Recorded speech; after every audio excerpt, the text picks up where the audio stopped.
என் தம்பி பாடினால துறை சின்னவன் மாவீரன் வேற ரொம்ப இந்த டிவியில் போடும்போது அதை வேற மனப்பாடம் பண்ணிட்டு வெறுப்பேற்றுற மாதிரி பாடிட்டே தெரியுவான். ஸ்டாலின் தவறாரு, விடியல் வேற போறாரு, அதுதான் மக்களோட முடிவு. நான் பேசினேன், அவ்வளோதான் முடிஞ்சிருது. எவ்ரிடே ஃபைன் மார்னிங் ஒரு 20 minutes ப்ளீஸ் வாக். 20 நிமிஷத்துக்கு அப்புறம் தான் கலோரி கொஞ்சம் எரியவே ஆரம்பிக்கும். அப்போ 45 நிமிஷம் 45 minutes per day compulsory please walk. அவன் குணத்தை நடக்கிறது மனித இயல்புங்க. அதையே மருத்துவமா செஞ்சுக்கிட்டு இருக்காங்க. நம்மகிட்ட சொல்லுவாங்க இயற்கை வேளாண்மை. வேளாண்மையே இயற்கை தாண்டா பிரதேசி. என்னுடைய நம்பிக்கை தானே, அதுவும் நம்பிக்கை நடிப்பில் தீர்ப்பு சொல்ல வேண்டியதானே. இதுதான்டா பாசிசம். பாசிசம்னா என்ன தெரியுமா? இதுதான் பாசிசம்.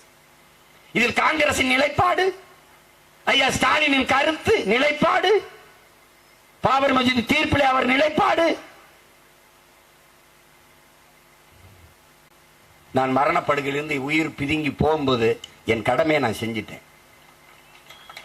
நீ சாதியை வச்சு சாதிச்சது ஒன்று சொல்லு, நாங்க பேசுறத விட்டுருவோம். சொல்லு. சாதி பெருமை பேசி சாதியிலே இல்லாத ஒருத்தங்கால முட்டிக்கால வந்து 3 சீட்டை வாங்கினது தவிர நீ சாதிச்சது என்ன சொல்லு. பவர்ல இல்ல, ஆனால் எங்களை மாதிரி பவரா தமிழ்நாட்டில் வேணா இருக்கானா சொல்லு. அவர் ஏன் ஜெயிச்சு அதிகாரத்தில் இருக்கிறவனோட இவன் ஜெயிச்சிருவான்னு நினைக்கிற ஒரு பையன் இருக்குல்ல, அது இருக்குல்ல. இவன் ஜெயிச்சா என்ன செய்வாங்கிற ஒரு கற்பனை இருக்குல்ல உனக்கு, அதை தாண்டி செய்வேன். இருக்கணும், மக்கள் அரசியலுக்கு போயிடணும், மக்களின் நலன் சார்ந்து சிந்திக்கணும். அப்ப என்ன பண்ணும்? இங்கே மதம் ஆட்சி செய்கிறது, அரசே மத அரசாக நிறுவப்படுகிறது. எவ்வளவு பெரிய ஆபத்து பாரு. நீ ஒரு கோட்பாடு வச்சிருக்க, குறிப்பா கிறிஸ்தவ இஸ்லாமிய மக்கள், அடித்தட்டு மக்கள், உழைக்கும் மக்கள், நீங்க பிஜேபி மதவாத சக்திங்கிறீங்க. அப்ப காங்கிரஸ் மிதவாத சக்தியா? நடந்துரும்.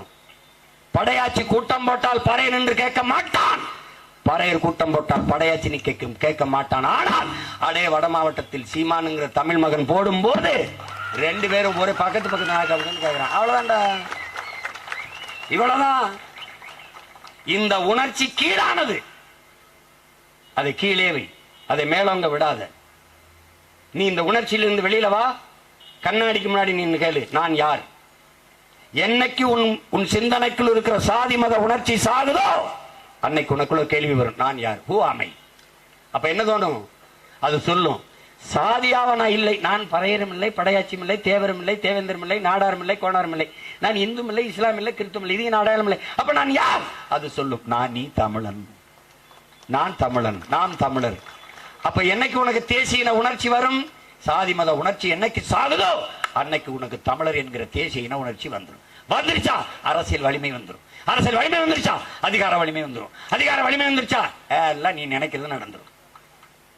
இப்ப தமிழ் தேசியம்னா என்ன, திராவிடம்னா என்னன்னு சொல்ல தெரியாதவங்க. அது தெரியாத போய் நம்ம எதுக்கு போய் இப்ப மக்கு மாணவன்ட்ட போய் பதில் சொல்லு பதில் சொல்லு, இந்த கேள்விக்கு என்ன பதில்னா அவன் தான் தெரியலையே. கடந்த 31 நாட்களில் 133 படிகொள் படுகொலைகள் நடந்திருக்கிறது தமிழ்நாட்டில். ஊடகவியலாளர்கள் எல்லாம் கேட்பார்கள், சட்டம் ஒழுங்கு எப்படி இருக்கிறது என்று. நீங்கள் இப்படி ஒரு கேள்வியை கேட்கிற நிலையில் இருக்கிறது என்பதுதான் என்னுடைய பதிலாக இருந்திருக்கிறது. இது எங்கே ஒழுங்கு இருக்கிறது? மதிப்பிற்குரிய தமிழக முதல்வர் ஸ்டாலின் அவர்கள் ஆவேசமாக பேசுகிறார். எந்த கொம்பனாலும் ஒரு குறை சொல்ல முடியாத அளவிற்கு ஆட்சி செய்து கொண்டிருக்கிறேன் என்று.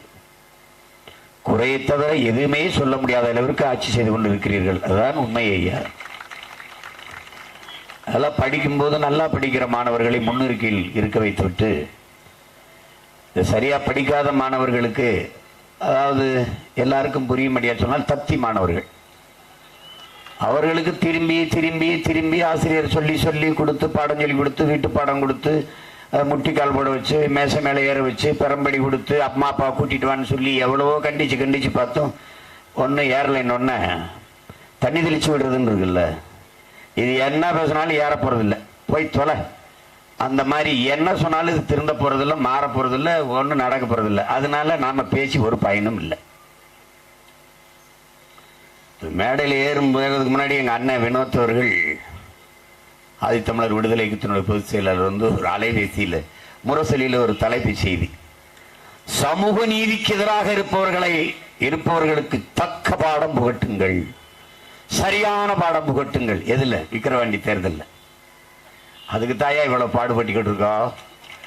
உங்களுக்கு சரியான பாடம் புகட்டணும்னு தான் இந்த பாடுபட்டுக்கிட்டு இருக்கோம். மனச்சான்றுன்னு ஒண்ணு இருக்கா? சமூக நீதிக்கு எதிரானவர்களே நீங்க தான். தமிழர் நிலத்தில் தமிழ் சமூகத்தின் சமூக நீதிக்கு எதிரானவர்கள் திராவிட முன்னேற்ற கழகம் தான். எத்தனை சான்றுகளோடு எடுத்து பேசிட்டோம். இவர்கள் கடைபிடித்துக் கொண்டிருப்பது சமூக அநீதி. பெண்ணிய உரிமை. சரி, எத்தனை பெண்களுக்கு இடம்? எத்தனை பெண்களுக்கு அமைச்சரவையில் இடம்? பாராளுமன்றத்தில் எவ்வளவு? சட்டமன்ற உறுப்பினர்கள் எவ்வளவு? பேச்சில்லை, ஒண்ணும் கிடையாது. ஏதாவது ஒண்ணு சொல்லுங்க. கோனார் நான், எனக்கு நாட்டிலே 2 அமைச்சர், உங்க வீட்டிலே 2 அமைச்சர். எவ்வளவு சரியான இடப்பங்கீடு, சமூக நீதி? வீடு வீடாக எண்ணி காசு கொடுக்கிற முடியும் உங்களால். வீடு வீடாக எண்ணி சாதி எவ்வளவு, குடிகளின் கணக்கு எவ்வளவு எண்ணி பகிர்ந்தளிக்க முடியாதா? முடியும். எடுக்க மாட்டீர்கள். ஏன்? உங்களுக்கு நேரெதிரான கொள்கை எது? தமிழர்களை வஞ்சித்து இனிப்பு பசப்பு வார்த்தைகளை பேசி ஆட்சி அதிகாரத்தில் இருக்க துடிப்பவர்கள் நீங்கள். உங்கள் கோட்பாடு என்பது தமிழ் பேரினத்தை எப்படியேனும் ஏமாற்றி ஆள வேண்டும் என்பது. அது திராவிட அரசியல். தமிழ் தேசிய அரசியல் என்பது மற்ற மொழிவழி தேசிய இனங்களைப் போல எண்ணினமும் வாழ வேண்டும் என்பது. ரெண்டுக்கும் நிறைய தூரம் இருக்கு. இந்த போராட்டம் தான் இப்போது நடந்துகிட்டு இருக்கு. அது இன்னும் 2 ஆண்டுகளில் அதிதீவிரமடையும். ஏன் சுனாமி போல, புயல் போல வேகம் எடுத்து கூட மையம் கொள்ளும்.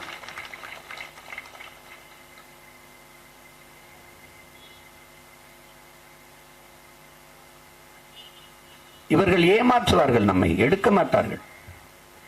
பாரதிய ஜனதா எடுக்க வேண்டும், மத்திய அரசு எடுக்க வேண்டும் என்று இடஒதுக்கீடு கொள்கைக்கு இட ஒதுக்கீடு என்ற வார்த்தையை ஒதுக்கி இடப்பகிர்வு, இடப்பங்கீடு என்றுதான் சொல்லணும். இட ஒதுக்கீடுன்னா அவனுக்கு ஒதுக்கிவிடு, அதிலே ஒதுக்கிவிடுதான். ஏன் ஒதுக்குற? பக்கத்தில் இருக்கு உரிய பங்கு கொடுறா, அதான்டா இடப்பகிர்வு, இடப்பங்கீடு. சாலை போடுதலுக்கு 100 கோடி ஒதுக்கு. ஏரி குளங்களை தூர்வார 100 கோடி ஒதுக்கீடு. பள்ளிக்கூடங்களை சீரமைக்க 500 கோடி ஒதுக்கீடு. என்னங்க ஒதுக்கீடு? நீங்க ஒண்ணுமே நடக்கல. இன்னொரு தடவை சொல்லுங்க. 1000 கோடி ஒதுக்கீடு. இன்னொரு தடவை அழுத்தமா சொல்லுங்க. ஒதுக்கிட்டோம், அவ்வளவுதான். அது மாதிரிதான் இட ஒதுக்கீடு. அந்த ஒரு ஒதுக்கு வேணா, இங்க வா, உரிய இட பகிர்வை, பங்கீட்டை நீ தரமாட்ட, நாங்க வந்து அதை நடத்துவோம், விட மாட்டோம். அப்ப தெரிஞ்சிரும்ல, நீ எவ்வளவு நாள் எங்களை ஏமாற்றி இந்த பதவி சுகத்த பதவியில அதிகாரத்தில் இருந்து அனுபவிச்சுட்டு இருந்தீங்கன்னு தெரிஞ்சிடும்.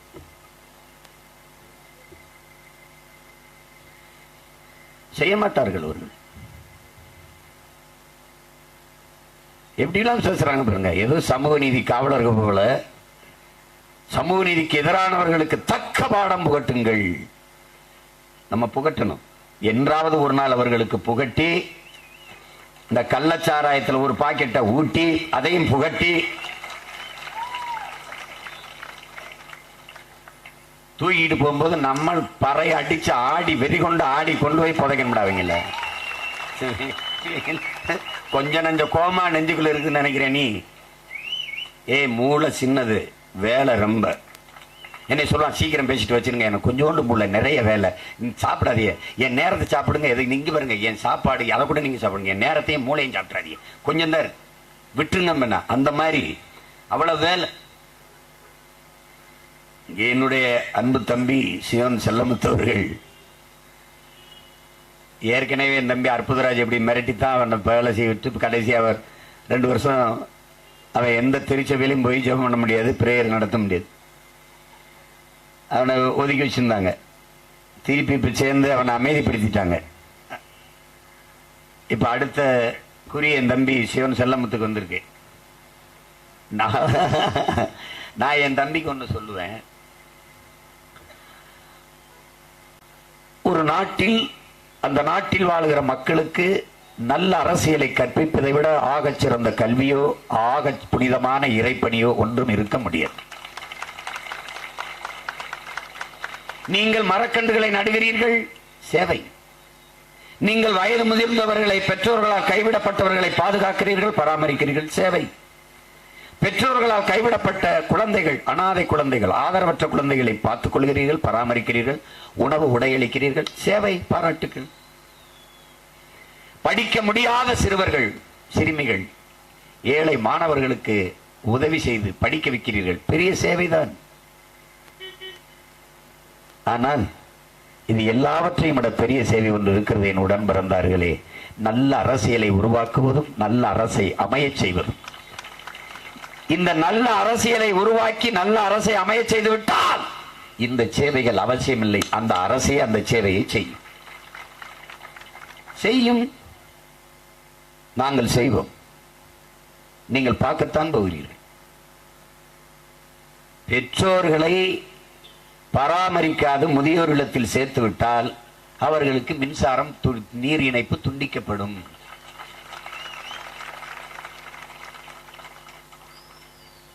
குழந்தைகளை அனாதை இல்லத்தில் விட்டால் அதே நிலைதான். ஒரு சலுகையும் கிடையாது. குடும்ப அட்டை தூக்கி குடும்ப அட்டை பாப்ப, நீ இந்த நாட்டின் குடிமகனா இருக்கவே தகுதியற்றவன். பெற்ற தாய் தந்தையை, பெற்ற குழந்தைகளை நேசிக்காத நீ மனிதனே இல்லை. உன்னை எப்படா நான் நேசிக்கிறது? வெள்ளப்படா. அவ்வளவுதானே, அவ்வளவுதானே. அப்புறம் எதுக்கு நீ வாழ்ற? எங்க அப்பா சின்ன வயசுல இருக்கும்போது எனக்கு கதை சொல்லிட்டே இருப்பார். ஒரு வயசான தாத்தாவுக்கு அவங்க அம்மாவும் அப்பாவும் ஒரு பழைய சட்டி இருக்கு பாருங்க, நாய்க்கு சோறு வைக்கிற சட்டி இருக்கு பாருங்க. அந்த சட்டியில வயதான காலத்துல 80 வயசு 85 வயசான பிறகு இந்த சோறு, பழைய சோறு, அதை இந்த வெஞ்சனம் ஒன்னா போட்டு அப்படி ஓரத்தில் தட்டி ஒரு எங்கே கோழி ஆடு மாடெல்லாம் கட்டி கிடக்கும். அந்த கூட்டத்தில் போய் சாப்பிட்டு படுபடின்னு ஒரு நாள் தாத்தா செத்து போனார். அடக்கம் பண்ணிட்டு வந்த பிறகு அந்த பேரன் நம்மள மாதிரி ஒரு ஆளு போய் அந்த சட்டியை எடுத்து பத்திரமா எடுத்து ஒரு இடத்துல வைக்கிறான். இது ஏன்டா மகனை வைக்கிறேன்? இல்லப்பா, கொஞ்ச நாள் கழிச்சு உங்களுக்கு தேவைப்படும்லப்பா. புரியுதுன்னு நினைக்கிறேன். தம்பி, நீ என்ன விதைக்கிறியோ அதான் முளைக்கும் தம்பி. நீ விதைச்ச வேணா ஒரு நாள் முளைச்சு நிக்கும் பாரு உனக்கு எதிரா. இந்த வந்திருக்கு பாரு, முளைச்சு வருது பாரு. உன்னை தொலைக்காம நான் விட்டுட்டு போக போறது இல்லை. நீ மற்றவன்லாம் மறப்பான். சொல்லுவான்ல, பல ஆண்டுகளா வஞ்சம் வச்சு அந்த பாம்பு கொத்தி படுதிருக்குன்னு. அவ்வளவு நெஞ்செல்லாம் வஞ்சம். உங்களை ஒழிக்காம போக மாட்டேன். என் தங்கச்சி சொல்லிட்டா. நான் கேட்கிறேன் ஒரு கேள்வி. பாரதிய ஜனதாவை நீ தோக்கடிச்ச, மகிழ்ச்சி. பாமகவை தோக்கடிச்ச, அதிமுகவை தோக்கடிச்ச, என்னையும் தோக்கடிச்ச. என்ன மயத்துக்குடா காங்கிரஸை ஜெயிக்க வச்ச? பதில் சொல்லு. எதற்காக காங்கிரஸை வெல்ல வைத்தீர்கள்? எதற்காக திமுக வாக்களித்தீர்கள்? ஒரு காரணம் சொல்லுங்க. ஒரு காரணம். ஆகச் சிறந்த ஆட்சி அதற்காக செலுத்தினோம். காங்கிரஸ் எதற்காக? கச்சத்தீவை எடுத்துக் கொடுத்ததற்காகவா? காவிரி நதிநீரை பறிகொடுத்ததற்காகவா? முல்லை பெரியாற்று நதிநீர் உரிமைக்கு நிற்காததற்காகவா? தர மறுப்பதற்காகவா? உன் மொழி உன் மாநிலத்தில், உன் தாய் நிலத்திலே ஆட்சி மொழியாக ஆக முடியாமல் தடுத்ததற்காகவா? எதற்காக சொல். உன் தாய் நிலத்தில், உன் தாய்மொழியில் நீதிமன்றத்தில் வழக்காடு உரிமை பெற முடியாமல் அல்லாடுகிறையே, அதை தர மறுப்பதற்காகவா?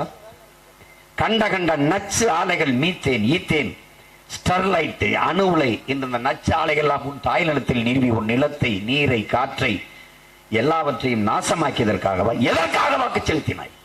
ஒன்று சொல். ஒன்று சொல். நீ அடிமைப்பட்டு கிடந்தாய். உலகம் முழுமைக்கும் பரவி வாழ்கிற ஒரு தேசியத்தின் மக்கள், 26,000 மக்கள் தொகை கொண்ட ஒரு இனம் விடுதலை அடைந்து பெருமையோடு சுதந்திரமாக வாழ்கிறது. உலகில் 13 கோடி மக்கள் தொகை கொண்ட தேசியத்தின் மக்கள் தமிழர்கள். முதல் குடி, முதல் மாந்தன் தமிழர், முதல் மொழி உலகில் தமிழ்.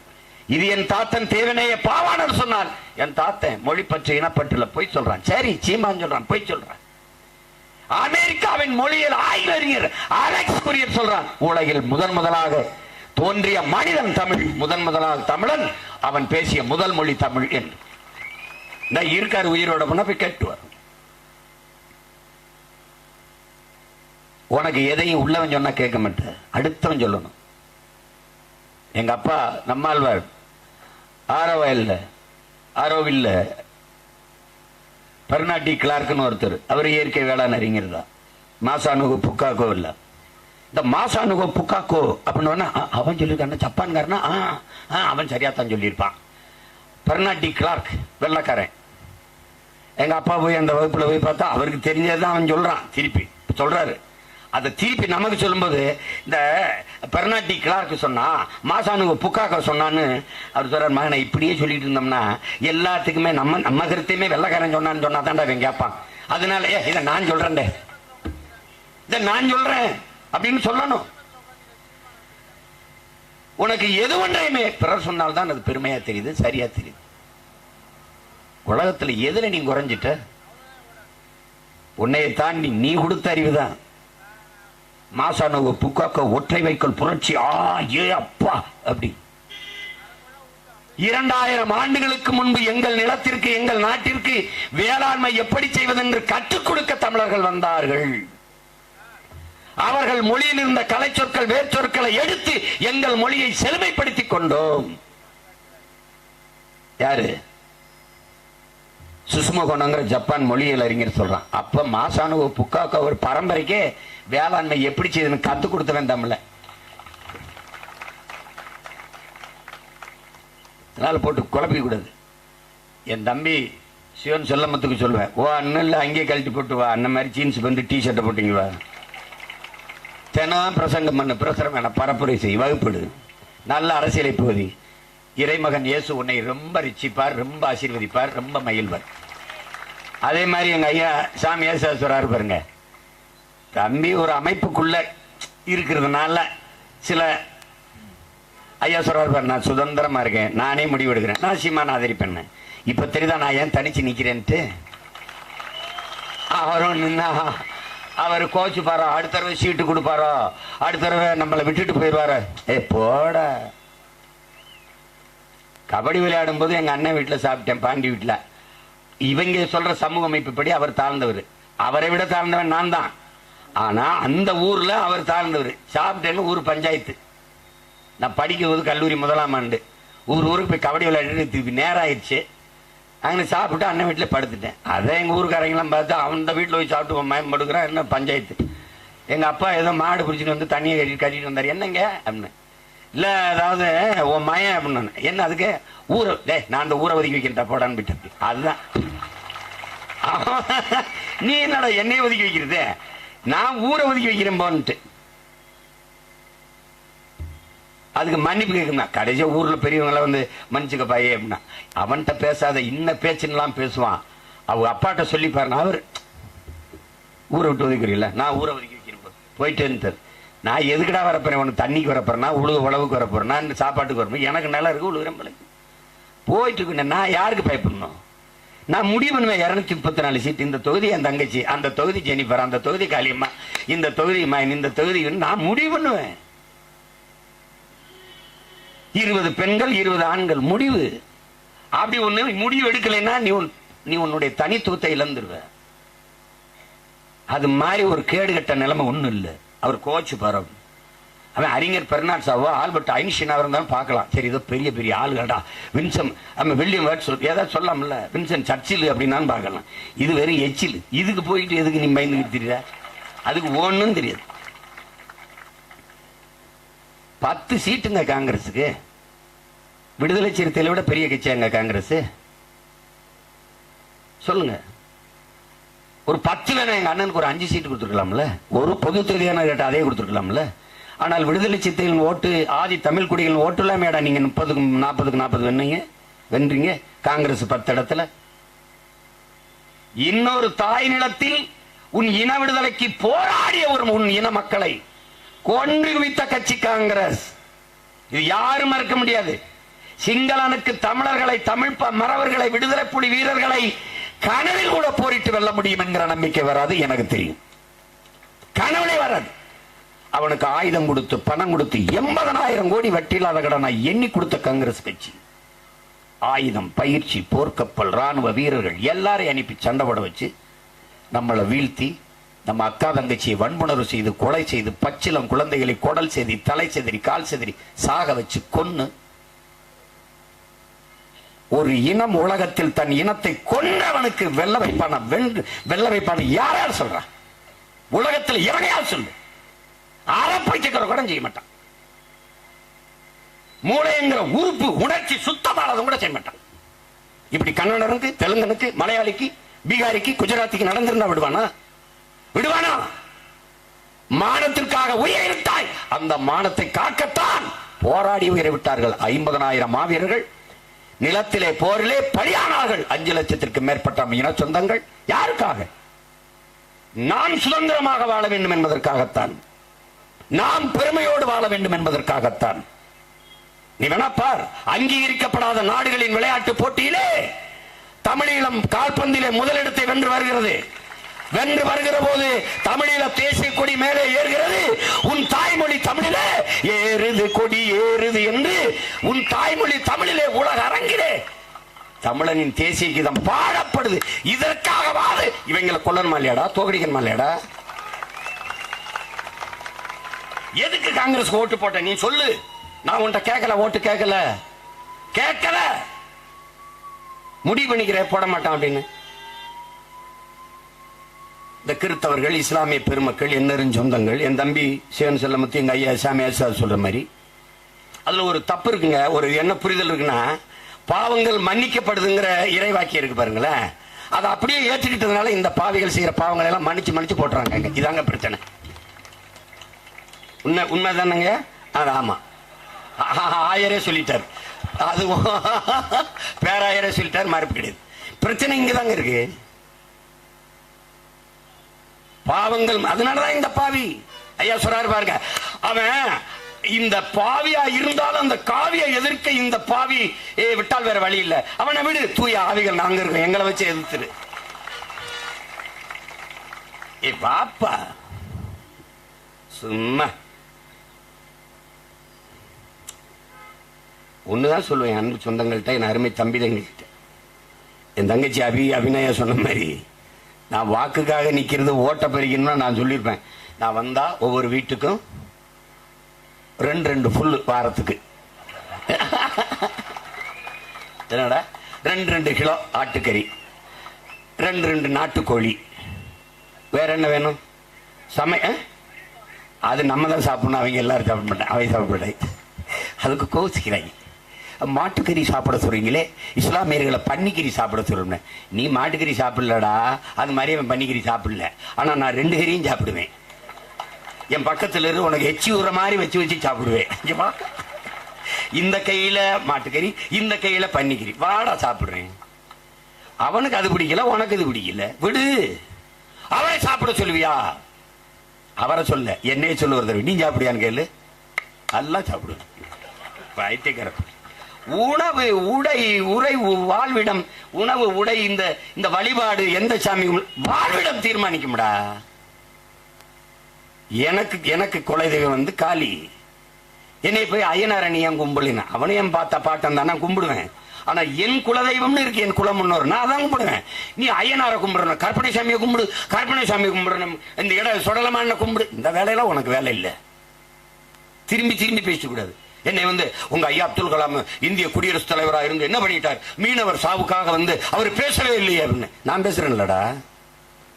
என்னை போய் அணுகுண்டு தயாரின்னு சொல்லாதரா, அவரை வந்து ராமேஸ்வரத்தில் போராடன்னு சொல்ற பைத்தியக்காரப்பல. என் வேலை என்னை விட அவர் வேலையை வச்சு முட்டாப்பட போற. எனக்கு டீ போட தெரியும்னா பொரோட்டா போடணும், டீ போடு, சிறப்ப கட்டி அடிய போடுறான். ஆயோக்கியம் பேர். அவனுக்கு என்ன தெரியுமா செய்ய விட பைத்தியக்காரப்பையில என்னத்தையாவது பண்றது. தோசை மாஸ்டர் போய் பொரோட்டா போடு சார், வராது சார், போடு. அவன் அப்படி கொதிக்க என்ன செடி தூக்கி மாண்டையில போடு. இவங்களை வச்சுக்கிட்டு என்ன பண்ணுவீங்க? கூறுமாறு தெரியாத கொங்கா பயில வச்சுக்கிட்டு கரும தொட்டதுக்கெல்லாம் அது சிபிசிஐடிக்கு மாத்திரம், சிபிஐக்கு மாத்திரம். ஏன் மாத்திரம்னு சொல்லிட்டு போடா. எதுக்குடா அதை மாத்திர, இதை மாத்திர? அங்க மாத்திர நீயே கள்ளக்குறிச்சியில கள்ளச்சாரம் குடிச்சு செத்து போனாங்க. வித்தான், குடிச்சான், செத்தான். குற்றம் வெளிப்படையா தெரிஞ்சிருச்சு. வித்தவை யாருன்னு தெரிஞ்சிச்சு. அடுத்து என்ன வேணும்? நடவடிக்கை. கோகுல்தாஸ் ஒரு நீதிபதி தலைமையிலே விசாரணை கமிஷன் 3 மாதத்திற்குள் அவர் அறிக்கை தாக்கல் பண்ணுவார். அதுக்கப்புறம் என்ன பண்ணுவேன்? இதுல எதுவுமே சரியில்லைன்னா அந்த கொடுத்த 10 லட்சம் திருப்பி வாங்குவியா? அதான் கொடுத்துட்டியா, முடிஞ்சு போச்சுல, போ வேற வேலையை போய் பாருப்போ. கேவலம். ஒன்றுதான் என் உடன் பிறந்தார்கள் புரிந்து கொள்ளணும். அறிவிற் சிறந்த பெருமக்களே, என்னிலும் இளைய என் தம்பி தங்கைகளை, எதிர்கால என் தமிழ் சமூகத்தை புரட்சிகர வளமையும் வலிமை மிக்க சமூகமாக மாற்றி படைக்க இருக்கிற இளைய தலைமுறை புரட்சியாளர்களே, உங்களுக்கு உங்கள் அண்ணன் சொல்லுவேன், நீங்க வரலாற்றின் பாதையில் பயணிக்கணும். நமக்கு மேலோங்கி நிற்பது எது? மனச்சான்றை இதயத்தில் கையை வைத்துக் கொண்டு மூளை அழித்து சிந்திக்கணும். நம்மிடத்தில் மேலோங்கி நிற்பது எது? சாதி மத உணர்ச்சி. நமக்கு மறைக்கப்பட்டது எது? இருந்திருக்க வேண்டிய உணர்ச்சி மொழி இன பற்று. இப்ப மேலோங்கி நிற்பது சாதி மத பற்று. எது இருக்க வேண்டுமோ அதை மறைத்து, எது மறைக்க வேண்டுமோ அது மேலோங்கி இருக்கிற மாதிரி திட்டமிட்டு ஊட்டப்பட்டிருக்கு. மார்க்ஸ் மதம் ஒரு அபின், அது இதயமற்றவர்களின் இதயம்ங்கிறான். மனிதன் உருவாக்கியதான் மதமும் மார்க்கமும் தானே ஒழிய மார்க்கமோ மதமோ மனிதனை உருவாக்கல. மதம் தோன்றியது எப்போது? சாதி தோன்றியது எப்போது? மொழி இனம் தோன்றியது எப்போது என்ற வரலாற்று ஆய்வை நீ படித்து பயணித்து பார்த்தாலே நீ தெளிஞ்சிருவ, நிமிர்ந்துருவ. இதை நன்கு கவனிச்சுக்கணும். இப்ப நீ பார், இங்கே தமிழ் நிலத்தில் இந்திய துணைக்கண்டத்தில் சாதி மத அரசியல் தான் இருக்கிறது. சாதி மத அரசியல். அதுல RSS, பிஜேபி அவ்வப்போது இந்தி, சமஸ்கிருதம் என்று அவர்கள் தாய்மொழியை பேசுவார்கள் ஒழிய மற்ற தேசிய இனங்களின் மொழியை பற்றி அவர்களுக்கு கவலை கிடையாது. இதனால பாத்தீங்கன்னா முதலில் என்ன தோன்றுது? மனிதனின் உழைப்பில் இருந்து தோன்றியது மொழி. மார்க்ஸ் சொல்றார், மனிதனின் உழைப்பில் இருந்துதான் மொழி தோன்றுகிறது. ஒரு இடத்துல நான் வேலை செஞ்சுக்கிட்டு இருக்கேன், அங்கே என் தங்கச்சி வேலை செஞ்சுக்கிட்டு இருக்கு, அங்க எங்க அம்மா, அங்க என் பெரியப்பா, சித்தப்பா, அவ கூப்பிடு, ஒரு ஒளியை எழுப்புறேன், ஒரு சத்தத்தை எழுப்புறேன் அப்படின்ற இந்த சத்தம் எல்லாம் இன்று வரை தமிழில் இருப்பதாலேயே தமிழ் ஆதி மொழி, முதல் மொழி என்று உலகம் என்னது. உலகில் எல்லா மொழிகளின் முதல் எழுத்து, முதல் ஒளி அகர ஒளியில் தொடங்குது. உலகின் எல்லா மொழியும் அது மாதிரி அன்னை தமிழ் மொழியும் ஆவில் தொடங்குவதாலே நமது பாட்டன் அகர முதல எழுத்தெல்லாம் ஆதி பகவன் முதற்றே உலகுங்கிறான். இவன் அதான் பிக் பேங் தியரி அன்னைக்கே படிட்டான். சூரியனில் ஏற்பட்ட பெருவெடிப்பில் பிறந்த கோள்கள் தாண்டா இத்தனையும், அதில் ஒன்று தாண்டா பூமின்னு அவன் பாடிட்டான். ஆதி பகவன். பகவன்னா என்ன? பகவன்னா என்ன? சூரியன். ஆனால் 17ஆம் நூற்றாண்டில், முதல் நூற்றாண்டில் எழுதிய வள்ளுவ பெருமகனாருக்கு பொழிப்புரை 17ஆம் நூற்றாண்டில் வந்த பரிமேல் அழகர் என்ற பிராமணர் ஆதி பகவன், ஆதி திராவிட பரட்சி, பகவான் பிராமணர், 2 பேருக்கும் பிறந்தவன் வள்ளுவன். அதனால் அவன் எங்காலுன்னு பூணூலை போட்டு நிறுத்தினான். அது எப்ப மாறிச்சு? எங்க தாத்தா, எங்க அப்பா பெரிய ஒருத்தன் கிருஷ்ண பறையனார்னு வந்து வள்ளுவன் யாழ்னு போஸ்ட் வள்ளுவ பறையனார்னு அடிச்சு ஓடினவன விட்டுட்டாங்க. உனக்கு புரியுதுன்னு நினைக்கிறேன். இதுதான் எதிர்ப்புரட்சி. ஒரு வீழ்ச்சி, அதற்கு எதிரான கிளர்ச்சி, புரட்சி. அதுலதான் நீ வெல்ல முடியும், எழ முடியும், வாழ முடியும். அப்படி நீ நன்கு கவனிச்சினா, முதலில் தோன்றியது மொழி. அந்த மொழியை பேசக்கூடிய ஒரு மக்களின் கூட்டம், இனம். அந்த இனம் நிலைத்து ஒரே இடத்தில் தங்கி நிலைத்து வாழக்கூடிய ஒரு நிலப்பரப்பை பெற்றிருக்குமே ஆனால் அது தேசிய இனம். அதான் தேசம், தேசிய இனம். உனக்கு விளங்குதுன்னு நினைக்கிறேன். இது நல்லா புரிஞ்சுக்கணும். அந்த இனம் தனக்கான கலை, இலக்கியம், பாட்டு, கூத்து, நடனம், வழிபாடு எல்லாம் இதையெல்லாம் வைத்திருந்தது என்றால், தனக்கான வேளாண்மை, தனக்கான மெய்யியல் கோட்பாடு இதையெல்லாம் வைத்திருந்தது என்றால் அது பெருத்த தேசிய இனம், மூத்த இனம் என்று பொருள். அப்படின்னா எப்போ வருது? மொழி தோன்றி எத்தனை ஆண்டுகள் ஆயிடுச்சு? நீ எப்ப இருந்து வர்ற? ஆனால் உன் மதம் தோன்றி எப்போ? இயேசு பிறந்து இறந்து 2500, இவ்வளவுதான் போகுது, இவ்வளவுதான் இருக்குது. இப்ப 24 தான். இயேசு கிறிஸ்துவுக்கு முன்பு கிறிஸ்துவுக்கு பின்பு தான் வரலாறு இவங்க கணிக்கிறாங்க. இதுல நல்லா கவனிச்சுக்கணும். இயேசு பிறந்து இறந்து 500 ஆண்டுகளுக்கு பிறகுதான் ஆங்கிலம் உருவாகுது. ஆனால் இயேசு பிறக்கிறதுக்கு 500 ஆண்டுகளுக்கு முன்பே தமிழனின் தொன்மை இலக்கண நூலான தொல்காப்பியம் இருக்குது. அப்ப எழுதப்பட்டதுல உருவானது இல்லை, இருக்குது. அதுக்கு முன்னாடி இருந்து இருக்குது. தொல்காப்பியம் தான் மொழியியல் காப்பரன்கிறான். அவன் தான் எல்லாத்துக்கும் சான்று. மாயோன் மேய காடுரை உலகு, சேயோன் மேய மைவரை உலகு, வேந்தன் மேய தீம்பனல் உலகு, வர்ணன் மேய பெருமளல் உலகுன்னு பாடுறான். இந்த மெய்யியல் கோட்பாட அவன் சொல்லி வச்சுதான் புறான். புரியுதுன்னு நினைக்கிறேன் உனக்கு. அப்ப வடவேங்கடம் தென்குமரி ஆயிடை தமிழ் கூறும் நல்லுலகன்னு சொல்லிட்டாரு. நீ வடவேங்கடம்னா என்ன பண்ணிடுற? நீ இந்த திருப்பதி நினைச்சிருக்க. வட என்றால் வெப்பம், வேங்க என்றால் இடம். தக்கான பீடபூமியிலிருந்து இங்க வரைக்கும் வாழ்ந்தவன் தமிழன் அவர் பாடுறாரு. அது பொருள் புரியாம என் தேப்பி வச்சிட நீ. அப்ப தொல்காப்பியம் தான் உனக்கு எல்லாம் என்று சொல்கிறாய். தொல்காப்பியத்திலேயே தொல்காப்பியம் நமது மூதாதை 300 இடங்களுக்கு மேலாக நம் முன்னவர்கள் சொன்னது போல படிக்கிறான். எப்படி? இப்ப நாம சொல்லல, வள்ளுவ பெருமானார் சொன்னது போல, தொல்காப்பியர் சொன்னது போல, இளங்கோவடிகள் சொன்னது போல என்று சொன்னது மாதிரி தொல்காப்பியனே 300க்கும் மேற்பட்ட இடங்களில் நம் முன்னோர்கள் சொல்லி வைத்தது போல என்று படிக்கும்.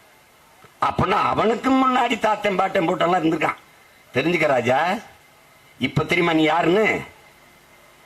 அப்ப நீ கிறிஸ்தவம்ங்கிற நபிகள், அது ஒரு நபிகள் வந்து இந்த மார்க்கம், நபிகள் வர்றதுக்கு முன்பே மார்க்கம் இருக்கு. அதுக்கப்புறம் நபிகளா இருந்தா அது பெருவெளிச்சத்துக்கு பெருளவுக்கு வருது. இந்த மார்க்கம் தோன்றி எவ்வளவு நாளாச்சு உனக்கு தெரியுது. அதற்கு முன்பு புத்தன். சரி, ஒரு 2500 ஆண்டு வச்சுக்கிடுவோம். புத்தன். சாதி எப்ப வருது? புரட்சியாளர் அம்பேத்கர். நல்லா படிச்சுக்கணும். நீ படிக்க முடியல, நேரம் இருக்காது. ஏன்னா இது உனக்கு தெரிய வாய்ப்பு இல்லை. எப்படின்னா, அண்ணல் அம்பேத்கரை ஒரு மாநாட்டில் பேச கூப்பிடுறாங்க. நல்லா கவனிச்சுக்கிட்டியா? கூப்பிடும்போது இவர் நம்மளை மாதிரி எதையாவது பேசி விட்டுருவாரு நினைச்சு பயப்படுறாங்க. ஏன்னா அவர் அளவுக்கு அறிவாளி எவனும் இல்லை அந்த கூட்டத்தில். அவன் பேசிடுவான், எதையாவது பேசிடுவான் அம்பேத்கர்ன்ட்டு. நீங்க என்ன மாநாட்டில் பேச போறீங்களோ அதை ரிட்டனா எழுதி எங்களுக்கு கொடுங்க, சமர்ப்பிங்கன்னு. நம்மால் எழுதி கொடுத்துட்றாரு. இல்லை, தயவு செய்து நீங்க மாநாட்டுக்கு வர வேணாம்ன்றாங்க. இவர் இது உங்களுக்கு தெரியும் நினைக்கிறேன். இது சின்னதா ஒரு புத்தகம், அது மாநாட்டு உரை அப்படியே வெளியிட்டுறாரு. சாதி ஒழிப்பு. அதுல என்ன சொல்றாரு பாருங்க. அந்த பிறப்பின் அடிப்படையில் உயர்வு தாழ்வு பாராட்டுகிற, பேதம் கற்பிக்கிற, மனித பிறப்பில் உயர்ந்தவன் தாழ்ந்தவன் என்று பாகுபாடு பாராட்டுகிற இந்த வர்ணாசிரம கோட்பாடு 3000 ஆண்டுகளுக்கு முன்பு ஆரியர்கள் வருகைக்கு பிறகுதான் இது இந்த நிலத்தில் உருவாகுதுங்கிறது. அது முதல்ல எழுதியிருக்க. அடுத்த வரி, பொருள் ஈட்டுவதில் அவர்கள் மேம்பட்டவர்களாக இருந்தார்கள். அவ்வப்போது எழுகிற கிளர்ச்சிகளை தடுப்பதற்கு அவர்கள் என்ன பண்றாங்க? சாதியை கொண்டு வருகிறார்கள். இந்த சாதியை நம்ப வைப்பதற்கு மதத்தை உருவாக்குகிறார்கள். மதத்தை நம்ப வைப்பதற்கு கடவுளை கட்டி அமைக்கிறார்கள். கடவுளை நம்ப வைக்க வேத இதிகாச புராணங்களை உருவாக்கினார்கள். இரு நாம் நம்பினோம், அடிமையானோம். படி இதெல்லாம் படிச்ச அண்ணன் சொல்றத கொஞ்சம் கெட்டியா புடி. ஏதாவது ஒண்ணு செய். அதுல சமய புரட்சி இல்லாது அரசியல் புரட்சி வெல்லாது. இந்த கோட்பாட்டை யார் சொன்னது? அவர்தான். அதுல என்ன சொல்றாருன்னா, டேய் சிம் ரஞ்சித் சிங் மேம் சொன்னார்ல, உன் எதிரி எல்லாம் கோயிலுக்குள்ள இருக்கான், உன் ஜனபுரம் அங்கே நிக்குது, அதை வெல்லாம நீ எப்படி நாட்டவில் வாங்கிட்டாரு? யாரு?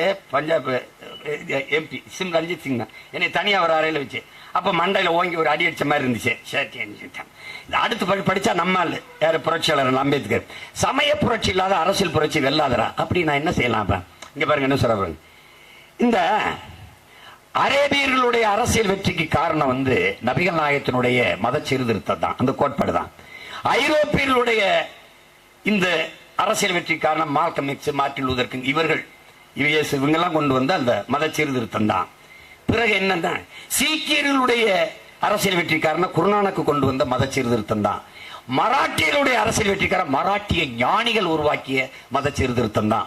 இப்படியே சொல்லிக்கிட்டே வர சொல்லிட்டு வந்து கடைசியா உதாரணம் போதுமா, இன்னும் வேற ஏதாவது சொல்ல வாடான்னு கேட்கிற. அப்படி போதுமா, இன்னும் வேணுமான்னு? இல்ல போதும், புத்தகத்தை முடி கிளம்பினேன். என்ன பண்ண?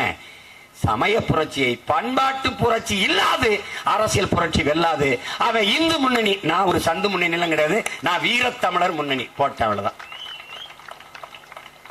நான் வர்ற வரைக்கும் அவன் விவேகானந்தர், நல்லா கவனிச்சுக்க, வீர சிவாஜி, இந்த மராட்டி மன்னன் சிவாஜி தான் இந்து முன்னணி இருந்தாரு.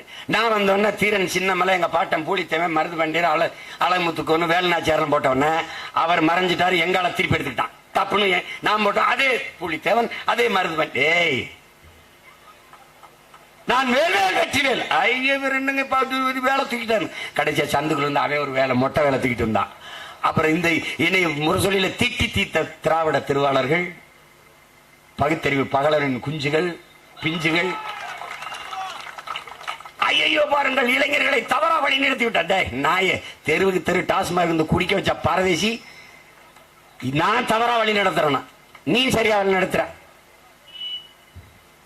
கேவலம், எச்சிரி நாய்க்கு. என்ன பண்றது? அப்ப என்னங்க,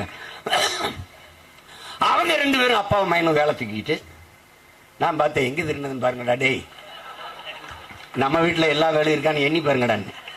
கொடுமை கொடுமை. அப்ப என்னன்னு பாரு, அதுல இருந்துதான் நான் எடுத்துக்கிட்டேன். அப்ப இந்த கோட்பாட்டை நீ புரிஞ்சுக்கணும். அப்ப என்ன புரிஞ்சுக்கணும்? இடைவந்த சாதி. நல்ல நுட்பமா விளங்கினேன். உடன் பிறந்தவனே எவனும் சொல்ல மாட்டா, என் தாய் மீது, என் தமிழின் மீது, என் தலைவன் மீது ஆண்டிட்டு சொல்றேன், உன் அண்ணனை விட்டா எவனும் உன் மேல அன்பு கொண்டு அக்கறையோடு கற்பிக்க மாட்டான். இவன் ஏமாத்த நினைப்பா. நான் இந்த நிலையிலிருந்து எல்லாத்தையும் மாத்த நினைக்கிறேன். நீ போடு, போடாம போ. ஆனால் எனக்கு ஒரு மனநிறைவு இருக்கும். நான் என் தம்பிகமா என்று சொன்ன என் மரணம் எனக்கு வலிக்காது. ஏன்? நான் மரணப்படுகையிலிருந்து உயிர் பிதுங்கி போகும்போது என் கடமையை நான் செஞ்சிட்டேன். இந்த இனத்தில் பிறந்ததற்கான என் பிறவி பயனை, வேலையை நான் செஞ்சுட்டேன். இதைத்தான் என் தலைவன் செஞ்சான். அவன் பிள்ளை நான் செய்கிறேன். நீ கைவிடுறது என்ன இல்லடா, உன்னையே. எதுக்கு நீ பயப்படுற தோற்று போனோம்னு? நான் சொல்றான் பாரு, நம்மை வீழ்த்துவதற்கு தோல்விக்கு ஒரு தகுதி உண்டென்றால், தோல்வியை வீழ்த்துவதற்கு நமக்கு ஒரு தகுதி வராமலா போயிரும்? தோல்வியை தோற்கடிக்க நமக்கு ஒரு வாய்ப்பு வராமலா போயிரும்? வருது, 26ல வருது. 2 ஆண்டுகள் என் ஆட்டம் தான் இந்த நாட்டில். நீ படுத்து எந்திரத்துக்குள்ள 10 கிராமம் சுத்திட்டு படுத்து வந்துருவேன். நான் நீ படுத்து பல்லு விளக்கிட்டு வருவீல, அதுக்குள்ள 10 கிராமம் சுத்திட்டு வந்துருவேன். ஒரே இடத்தில் 6 மணி நேரம் 7 மணி நேரம் நின்று பேசிட்டே இருப்பேன். நீ ஏதாவது பேசுவியா? இந்தியாவில் ஒரு தலைவரை கொண்டா யாராவது பேசு. என் மக்கள்கிட்ட அக்கறையோடு உலக அரசியல்னா என்ன, பொருளாதாரம்னா என்ன, இலக்கியம்னா என்ன, வரலாறுனா என்ன, சுற்றுச்சூழல்னா என்ன, நீரின் தேவை என்ன, மலைகள் காடுகளின் தேவை என்ன, ஏதாவது சொல்லு பாப்போம். அக்கறை கிடையாது, பாசம் கிடையாது, அன்பு கிடையாது, நேசம் கிடையாது, எல்லாம் மோசம், நாசம். நம்ம கோட்பாடு என்ன? சர்வைவல் ஆஃப் ஃபிட்டஸ்ட், தகுதி உள்ளவை தப்பி பிழைக்கும். டார்வின், சார்லஸ் டார்வின் தான் சொல்றது, தகுதி உள்ளவை தப்பி பிழைக்கும்டாங்கிறது. எங்க தலைவர் வல்லவன் வெல்வான், இவன் வலிமை உள்ளவனோ அவன் வெல்வான். ஆனால் மாசானுவப்புக்காக நேரெதிர இருக்காரு. வலியது வாழும், மெலியது எளியது சாகும் என்ற கோட்பாட்டை நான் எதிர்க்கிறேங்கிறார். ஏன்? இந்த தத்துவத்தை ஏற்றதனால் தாண்டா உலகம் வர நாடுகள் இவ்வளவு ஆயுத கோப்பில் ஈடுபடுதுங்கிறபடி. அதையும் நீ யோசிக்கணும்ல. போர் என்று உலகில் எந்த உயிரினத்திலும் கிடையாதா மனிதனை தவிர. புலி போர் நடத்துதா? சிங்கம் போர் நடத்துதா? வாங்கடா சிங்கம், சிங்கத்துக்கும் புலிகளுக்கும் சண்டடா, டே போடுறா, அப்படி ஒண்ணும் கிடையாது. எந்த விலங்குடா ஆஸ்பத்திரி கட்டுது? எந்த விலங்குடா? ஒண்ணும் கிடையாது. இறையை விரட்டி வேட்டையாடி திங்குது, பச்சையா திங்குது. அதுக்கு ஏண்டா கொலஸ்ட்ரால் வந்து நெஞ்சு அடைக்க மாட்டுது, சுகர் வர மாட்டேது, சர்க்கரை நோய் வர மாட்டேது, ஹார்ட் அட்டாக் வர மாட்டேது. உட்கார்ந்த இடத்துல தின்னுட்டு, கார்ல ஏறிக்கிட்டு, கார்ல போய்கிட்டு, கார்ல வந்துட்டு, ஏசில இருந்துக்கிட்டு, படுத்துக்கிட்டு நடக்கிறது.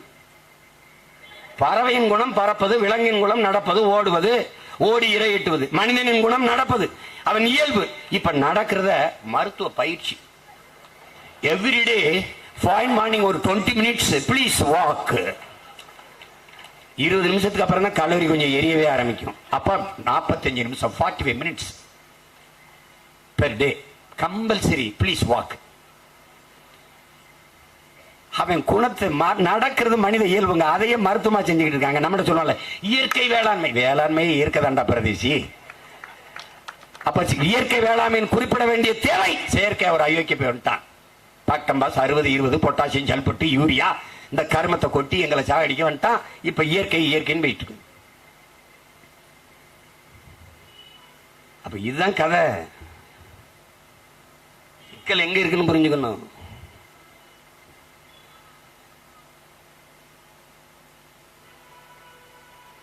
அப்ப மாறுதல்ங்கிறது எங்கிருந்து வரணும்? நம்மிலிருந்து வரணும். மண்ணை வெல்வதற்கு முன்பு மக்களின் மனதை வெல்லணும். அதுக்கு என்ன பண்ணணும்? திரும்ப திரும்ப திரும்ப திரும்ப சொல்லணும். இனிய சொல் இரும்பு கதவையும் திறக்குங்கிறான். திரும்ப திரும்ப சொல்லிட்டே இருக்கணும். நான் உனக்கு ஒண்ணு சொல்றேங்க. ஒரு மாணவன் பாட்டு கத்துக்கணும்னு விரும்புறான். அவங்க அப்பா உண்டி சேர்த்து விடுறாரு. அந்த பாட்டு ஆசிரியர் பாட்டு சொல்லிக் கொடுக்கிற ஆசிரியர் பெருமகன் ஒரே ஒரு பாட்டை 6 மாசம் போயிட்டு இருக்கிறாரு.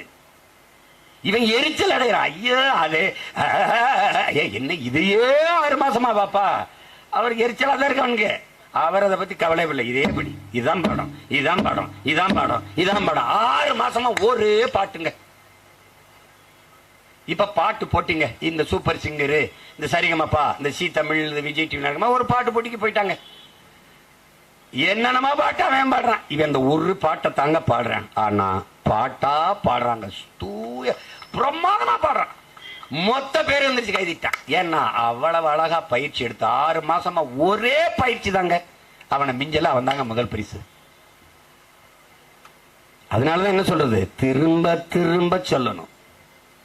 புருசிலிட்ட கேக்குறாங்க யார பார்த்து உனக்கு பயம்னு. பெரிய வித்தக்காரன் நல்லா கிக்கடிப்பான், நல்லா பஞ்சடிப்பான், நல்லா அதெல்லாம் அவனை பார்த்து பயம் இல்லை. ஒரு டெக்னிக்கை ஒரு நுட்பத்தை 1000 முறை பயிற்சி எடுக்கிறவனை பார்த்தால் எனக்கு பயம்ங்கிறான். நல்லா விளங்கணும். இந்த குத்துறதைய 1000 முறை பயிற்சி எடுக்கிறவன் எவனோ அவனை பார்த்தா எனக்கு பயம்ங்கிறான். அதனாலதான் நான் என்ன சொல்றேன், 1000 முறை சொல்லிக்கிட்டே இரு சொல்லிக்கிட்டே இரு சொல்லிக்கிட்டே இரு. ஒரு ஞானிகிட்ட போய் ஏன் ஞானி ஒரே பாடத்தை நடத்திக்கிட்டு இருக்கீன்னு, அவனுக்கு டேய் இதை உள்வாங்கிட்டானா அவன் செயல்படுத்த தொடங்கிடுவான். அப்புறம் வேற பாடத்துக்கு போகலாம். அவன் இன்னும் செயல்படவே இல்லையே. நான் 13 வருஷமா போயிட்டு இருக்கிறேன். அதுல இந்த 2016 தான் தேர்தலுக்கு வந்தேன். நானும் எனக்கு வாழ்க்கை இல்லை வாக்கு இல்லை, வருங்கால பிள்ளைகளின் வாழ்க்கை வாழ்க்கை வாழ்க்கை வாழ்க்கை வாழ்க்கைன்னு பல தடவை கத்திக்கிட்டு இருக்கோம். ஆனா இன்னும் காதுல விழலையே, செயலாகலையே. செயலாயிருச்சுன்னா அடுத்து வேற வேலை. அவன் என்ன சொல்றான்? நீ வெல்கிற வரை பேசிக்கொண்டே இருக்கணும். வென்று விட்டால் பேசுறதுக்கு உனக்கு நேரம் இருக்கக்கூடாது, செயல்படணுங்கிறான். இந்த 2-3 ஆண்டுக்கு தான் பேசுவான். அதுக்கப்புறம் இருங்க வேலை இருக்கு. பாப்பா என்னப்பா உன் பிரச்சனை? மக்கள் பிரச்சனையோடு இருக்கணும். மக்கள் அரசியலுக்கு போயிடணும். மக்களின் நலன் சார்ந்து சிந்திக்கணும். அப்ப என்ன பண்ணும்? இங்கே மதம் ஆட்சி செய்கிறது, அரசே மத அரசாக நிறுவப்படுகிறது. எவ்வளவு பெரிய ஆபத்து பாரு. நீ ஒரு கோட்பாடு வச்சிருக்க, குறிப்பா கிறிஸ்தவ இஸ்லாமிய மக்கள், அடித்தட்டு மக்கள், உழைக்கும் மக்கள், நீங்க பிஜேபி மதவாத சக்திங்கிறீங்க. அப்ப காங்கிரஸ் மிதவாத சக்தியா?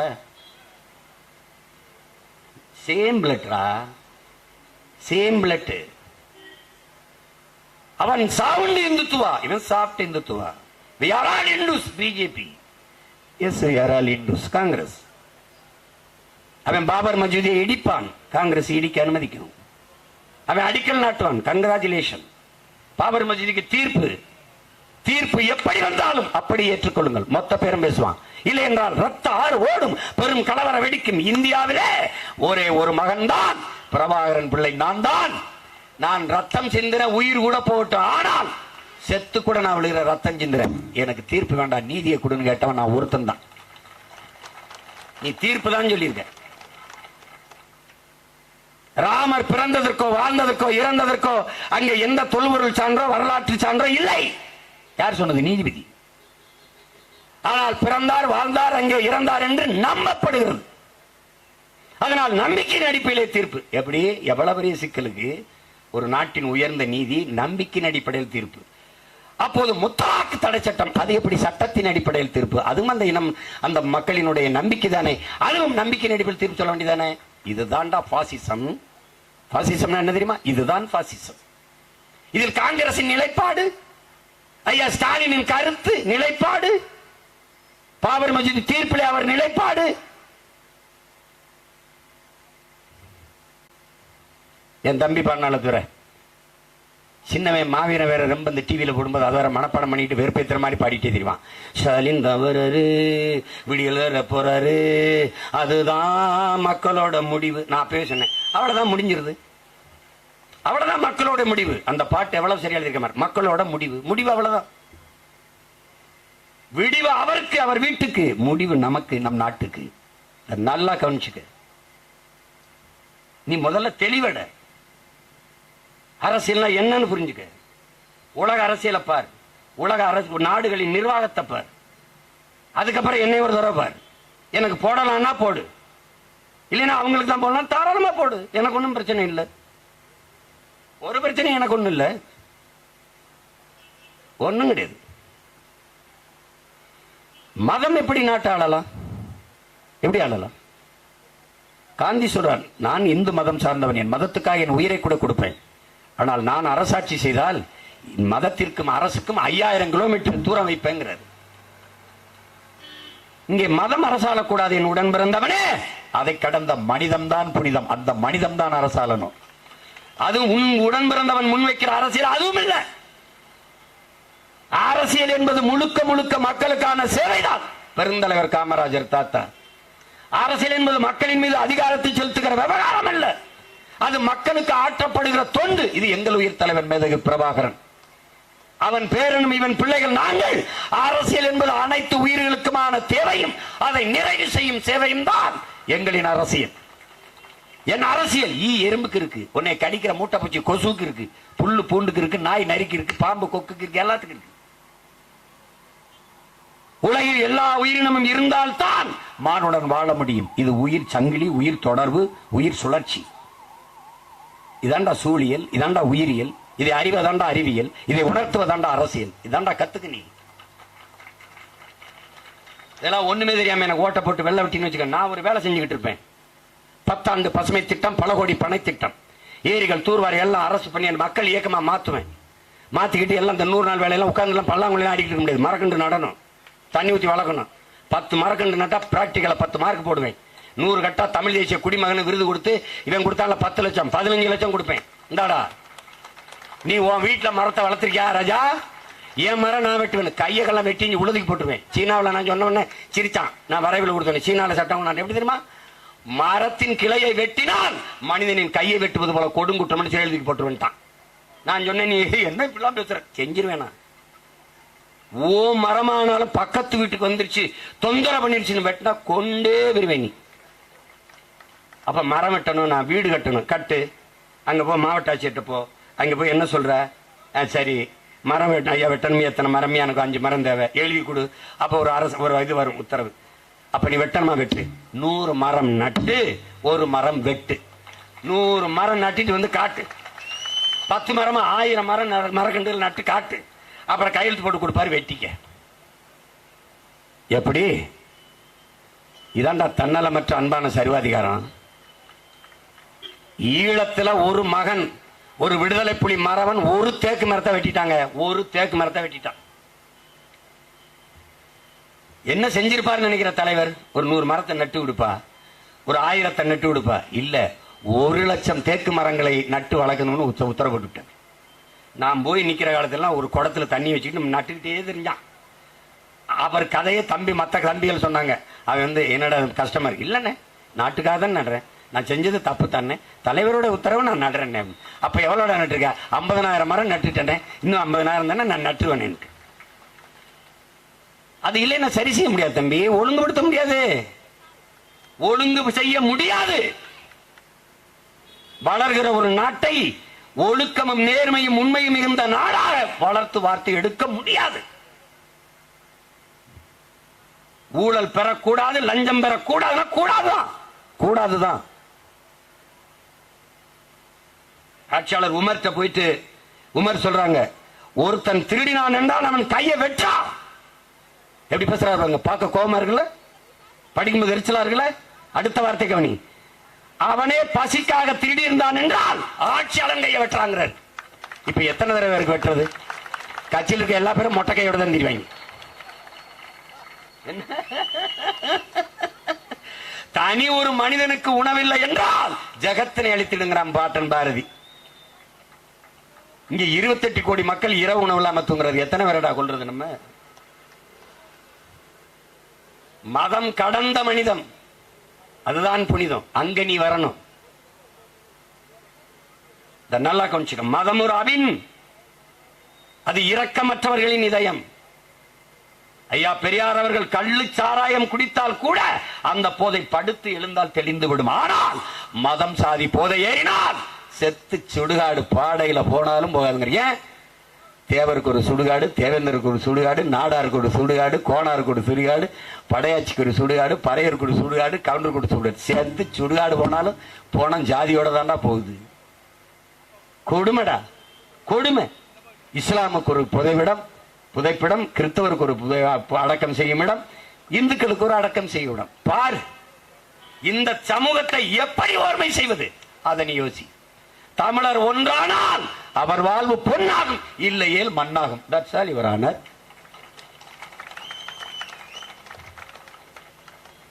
ஒன்றுபட்டால் உண்டு வாழ்வு, இல்லையேல் உண்டு நம் அனைவருக்கும் தாழ்வுங்கிறான். நல்லா கொஞ்சம் எவ்வளவு கற்பிச்சிருக்காங்கன்னு நினைக்கிறேன் நம்ம முன்னவர்கள். எவ்வளவு தமிழ் சமூகத்தின் ஓர்மையை பற்றி. இந்த மதத்தின் வேறாக சாதி இருக்குது. அதை நல்லா கொஞ்சிக்கணும். சாதி மத பிளவுதான் தமிழ் சமூகத்தின் முதல் எதிரி. தமிழ் சமூகத்துக்கு மட்டுமல்ல, மானுட குலத்தின் மாபெரும் பகைவனே சாதி மதம் தான். மானுட சமூக ஓர்மையை பிரிப்பது, பிளப்பது இதுதான். அது குறிப்பாக தமிழர் இனத்தில் இதுதான். இதைத்தான் தன்னின பகை என்கிறோம். தன்னின பகை, பறையனும் படையாட்சியும் அடித்துக் கொள்வது, தேவரும் தேவனும் அடித்துக் கொள்வது, நாடாரும் கோணாரும் மோதிக்கொள்வது, சொந்த ரத்தங்களுக்குள் யுத்தம், தன்னின பகை என்பது. இதைத்தான் என் உடன் பிறந்தவனே, இதைத்தான். இதை மறந்து கடக்காமல் நீ நல்ல வழியில் நடக்க இயலாது என்பதை என்னிலும் இளைய என் தம்பி தங்கைகள் கவனத்தில் வச்சுக்கணும். நல்லா கவனிச்சுக்க. அந்த உணர்ச்சியை உன்னிலிருந்து சாகடிக்க. பறட்சி என்பது ஏதடா, பணத்து என்பது ஏதடா, இறைச்சிதோல் இலக்கிலே இலக்கம் இறைச்சிதோல் எலும்பிலே இலக்கமிட்டு இருக்குதோ என்று சிவாக்கியிருப்பார்கள் சித்தர். அவை வர சாதி இரண்டொழிய வேறில்லை. நீ உனக்கு என்ன கற்பிச்சிருக்கான்? ஆமா, சாதி ஆண்ஜாதி பொஞ்சாதி. அது பாலியல் வேறுபாடுறா, அது சாதி இல்ல. ஆண்பால் பெண்பால் பாலியல் வேற்றுமை. சாதி இரண்டொழிய வேறில்லை சாற்றுந்தால் நீதி வலுவா நெறிமுறையில் இட்டோர் பெரியார் இடாதார் இழிகுலத்தர் பட்டாங்கில் உள்ளபடி மேதினியில் இட்டோர் பெரியோர் இடாதார் இழிகுலத்தோர் பட்டாங்கில் உள்ளபடின்னு பண்றார். இட்டோர் பெரியோர், என்னிடத்தில் இருக்கிற செல்வங்களை பிறருக்கு எடுத்து ஈகிறவன் கொடுக்கிறவன் உயர்ந்தவன். தனக்கென்று பதுக்கி ஒதுக்கிற கஞ்ச பிசுனாரி தான் ஈன பிறவி இழிசாதி, அவன் தான் தாழ்ந்தவன். அவ்வை ஏன் உயர்ந்தவன்? கொடுக்கும் போது கை உயர்ந்து இருக்கிறது. கொடுக்கும்போது கை உயர்ந்து இருக்கு. இட்டோர் பெரியோர் அப்படி இடுறான், கை உயர்ந்து இருக்குங்கிறான். இது பாரதி கிட்ட சொல்லிட்டான், கொடுக்கிற கை உயர்ந்தது, வாங்குற கை தாழ்ந்ததுன்ட்டு. அவன் நம்ம மாதிரி அவன் என்ன பண்ணிட்டான் தெரியுமில்ல, எடுக்கிற கையும் உயர்ந்தா இருக்கும், நீ வை எடுத்துக்கிறேன் மண்டக்கு இருக்கு தானே, எடுக்கிற கையும் உயர்ந்தா இருக்கும். அதுதான் நம்ம தாத்தா பட்டுக்கொட்டை, வசதி படைச்சவன் தரமாட்டான், வயிறு பயிச்சவன் விட மாட்டான்ட்டு. இப்ப அதான் நடந்துகிட்டு இருக்கு இந்த போர். அவன் வந்தான், நம்ம அல்ல பாரதி வந்தான். சாதிகள் இல்லையடி பாப்பான்னா, குல தாழ்ச்சி உயர்ச்சி சொல்லால் பாவம்னா. இந்த திராவிட வந்தான், சாதிகள் இல்லையடி பாப்பா.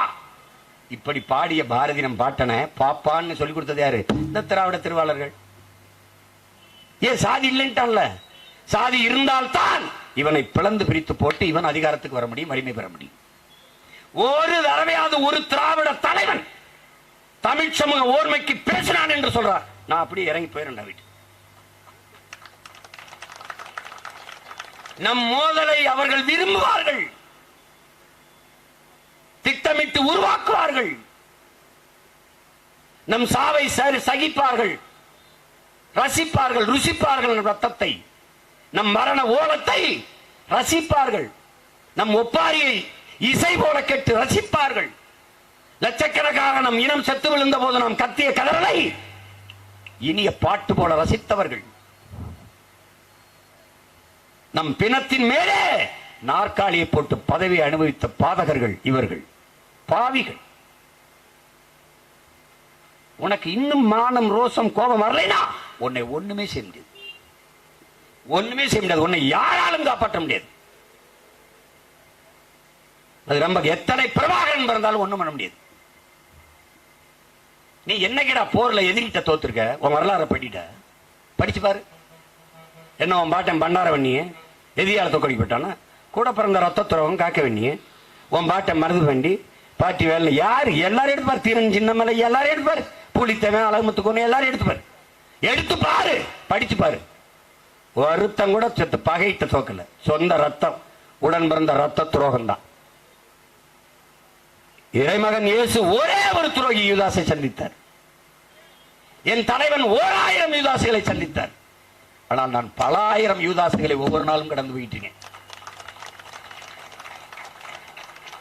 என்னோட கூட நிக்கிறவன் கொள்கைக்காக நிக்கிறானா, என்னை கொள்றதுக்காக நிக்கிறானுங்கிற குழப்பத்திலே வண்டி ஓடிட்டு. துரோகங்கள், தன்னின பகையால் தாழ்ந்து விழுந்த இனம் போர்க்குணம் அற்றுச்சு. அதுல ஒரு பெருமை, ஆக முன்பு முதலாக நாகரிகம் அடைந்து பண்பட்ட இனம் போர்க்குணம் அற்று போகுங்கிறான். அப்படிலாம் ஒண்ணும் இல்லை. அண்ணல் அம்பேத்கர் சொன்ன மாதிரி தன்னலம் என்று வருகிற போது அறிவு வேலை செய்ய மாட்டேங்கிறது. அவன் எவன் சத்தா எனக்கு என்னன்னு போயிடறான். இந்த கூட்டத்தில் 4 பேர் அடிச்சுக்கிட்டோம். இங்க இருந்து இருந்துச்சு, யாரும் அடிச்சுக்கிறவன்? நம்ம ஆளுகளா? நம்ம ஆளுகளா யாரு? நம்ம சாதி ஆளுகளா? இவன் சாதியவே இனம்னு பேசிக்காண்டா. நம்ம இனத்தான் என்ன இருந்தாலும் நம்ம அது சாதிடா, கர்மம் பிடிச்சவன சாதி, அது குடி. இனம் என்பது ஒரு மொழியை பேசக்கூடிய மக்களின் கூட்டம் தான் உலகெங்கும் இன வரையறை. வன்னியர் என்பதே இனம் அல்ல. தேவர் என்பதும் நாடார் என்பதும் கவுண்டர் என்பதும் இனம் அல்ல. அது குடிகளின் அடையாளம். ஆனால் இனம் என்பது தமிழர்கள் என்பதுதான், நாம் தமிழர்கள் என்பதுதான் இன அடையாளம்.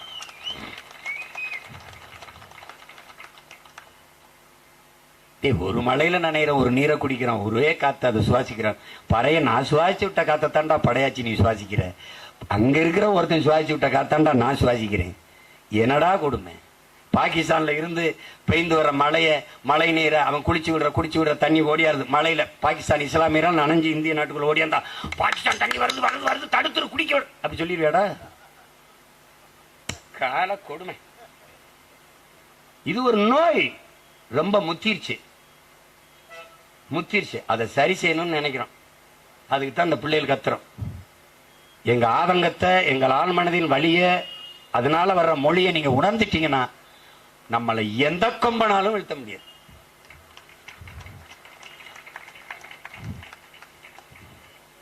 இதெல்லாம் என்ன? இதெல்லாம் வெட்டி கட்சிகள், இதெல்லாம் குச்சிகள். பயந்து சாகுறான். ஓட்டுக்கு 15,000 கொடுத்துக்கிட்டு, சோறு கொடுத்து, கூட கொடுத்து, வாடா நின்று பேசுறா. இந்த 3 ஆண்டு கால ஆட்சியிலே கல்வியின் தரத்தை மேம்படுத்தியிருக்கேன். தரமான குடிநீர் எல்லாருக்கும் கிடைக்க ஏற்பாடு செஞ்சிருக்கேன். மருத்துவத்தின் தரத்தை உயர்த்தியிருக்கோம். சாலையை சரியா போட்டு மக்கள் நல்லபடியாக பயணிக்க வாய்ப்பு ஏற்படுத்தி கொடுத்திருக்கோம். தடையற்ற மின்சாரம் எல்லா மக்களுக்கும் கிடைக்க ஏற்பாடு செஞ்சிருக்கோம். ஏதாவது பேச முடியுமா? சொல்லுங்க. நியாய விலை கடைகளில், அதாவது ரேஷன் கடைகளில் தரமான அரிசி, பருப்பு, தடையின்றி எண்ணெய் எல்லாம் கிடைக்க வாய்ப்பு ஏற்படுத்தி கொடுத்திருக்கோம். அப்படி ஏதாவது இருக்கா? உழைக்கும் வேளாண்குடி மக்களினுடைய உற்பத்திக்கான பொருளை, அகவிலையை தீர்மானிச்சிருக்கோம். அவர்கள் உற்பத்தி செய்ய விளைவிக்கிற பொருளை சேமித்து பத்திரப்படுத்த மாவட்டங்களில் தலைநகரனோரும் சேமிப்பு கிடங்குகளை உருவாக்கி இருக்கோம். அப்படி ஏதாவது இருக்கா? எதையாவது ஒன்றை பேச முடியுமா? அது 1000 ரூபாய் உங்களுக்கு வந்ததா? 1000 ரூபாய் வந்ததா? அதை வாங்கி எல்லாம் சேமிச்சு வச்சிருக்கோம். நம்ம வச்சிருக்கோம்யா. உங்களுக்கு செலவுகளையும் நான் சொல்லுங்கய்யா, நாங்கள் அதில் ஏதாவது உங்களுக்கு கொஞ்சம் தாரோம்யா, ஏன்னா நீங்க ரொம்ப கஷ்டப்படுறீங்க.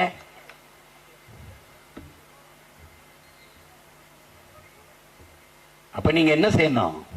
இதை கடக்கணும். மதம்ங்கிறது ஒண்ணும் கிடையாது, நத்திங். தம்பி, மனித வாழ்க்கைக்கு அவசியம் தம்பி சாதி மதம் கிடையாது தம்பி. சூரியன், காற்று, கடல், அதான் நீர், உணவு இவைதான் தம்பி. இருந்தாலும் இல்லைனாலும் இல்லை. கடவுள் நம்பிக்கை இல்லை, கடவுளை வழிபடாதவன் நல்லா வாழ்வான். ஏன்? அது தேவையில்லை தம்பி. உனக்கு விருப்பம் இருந்தா கும்பிட்டுக்க, விருப்பம் இல்லைன்னா விட்டுரு தானே. நான் திரும்ப திரும்ப சொல்றேன், கையில் வைத்து பார்க்கும் போது அசிங்கமாக உருள்கிற அருவருப்பான ஒரு உயிரினமாக இருக்கிற மண்புழு கூட மானுட வாழ்க்கைக்கு பயன்படும். இந்த சாதிய மதம் ஒரு மயிருக்கும் பயன்படும். நீ சாதியை வச்சு சாதிச்சது ஒன்று சொல்லு, நாங்க பேசுறத விட்டுருவோம் சொல்லு. சாதி பெருமை பேசி சாதியிலே இல்லாத ஒருத்தங்கால முட்டிக்கால் வந்து 3 சீட்டை வாங்கினது தவிர நீ சாதிச்சது என்ன சொல்லு. பவர்ல இல்ல, ஆனால் எங்களை மாதிரி பவரா தமிழ்நாட்டில் வேணா இருக்கானா சொல்லு. அப்புறம் அவர் ஏன் ஜெயிச்சு அதிகாரத்தில் இருக்கிறவனோட இவன் ஜெயிச்சிருவான்னு நினைக்கிற ஒரு பையன் இருக்குல்ல, அது இருக்குல்ல. இவன் ஜெயிச்சா என்ன செய்வாங்கிற ஒரு கற்பனை இருக்குல்ல உனக்கு, அதை தாண்டி செய்வேன். அது தெரியுமா உங்களுக்கு? ஜெயலலிதா அம்மையார இந்த சொத்து குவிப்பு வழக்கில் தூக்கி கர்நாடகாவில் அடைச்சு விட்டான். அவங்க அந்த ஈழப்படுகொலை இதுக்கெல்லாம் அவங்க கடுமையாக கொஞ்சம் பேசிட்டாங்க. அந்தப்ப என்ன பண்ணிட்டான், சிங்களன்லாம் லட்டு கொடுத்து கொண்டாடிட்டான். அப்ப அந்த எதிர்கட்சி தலைவர் ஒருத்தன், ஜெயலலிதா சிறைக்கு போனதுக்கு இப்படி கொண்டாடிட்டு இருக்க, அதுக்கு பின்னாடி சீமான்னு ஒருத்தன் வந்துகிட்டு இருக்கான். அவன் சொல்லியிருக்கான் அந்த பேச்சில், அவன் வந்துட்டான்னா என்ன உங்க நிலைமைன்னு யோசிச்சு பார்த்தீங்களா, பார்த்து ஆடுங்கன்ட்டு போயிருக்கான். உன்னை விட அவனுக்கு நல்லா தெரியுது. நல்லா கொஞ்சம் ஓர்மையை பற்றி நம் முன்னோர்கள் சொன்னது மாதிரி யாருமே சொல்லல.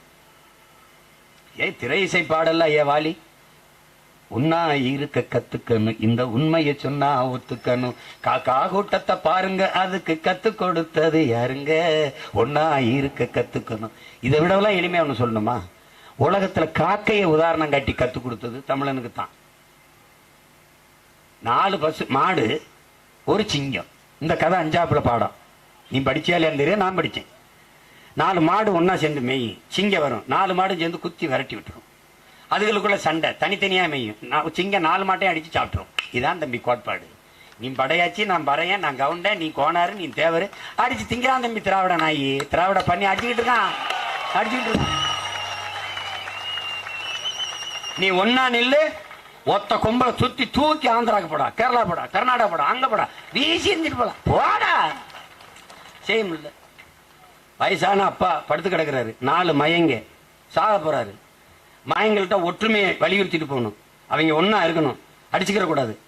போய் அந்த விறகுக்கட்டை தூக்கிட்டு வாங்குறாரு. விறகுக்கட்டை தூக்கிட்டு வந்து உடைங்கடாங்கிறாரு. உடைக்கிறான், உடைக்க முடியல. 4 பேரும் சேர்ந்து அடிங்கடாங்கிறாரு, உடைக்க முடியல. அப்பா சொல்றாரு, கட்டை வித்து ஒவ்வொரு கட்டையா பிரிச்சு அடிங்கடாங்கிறாரு.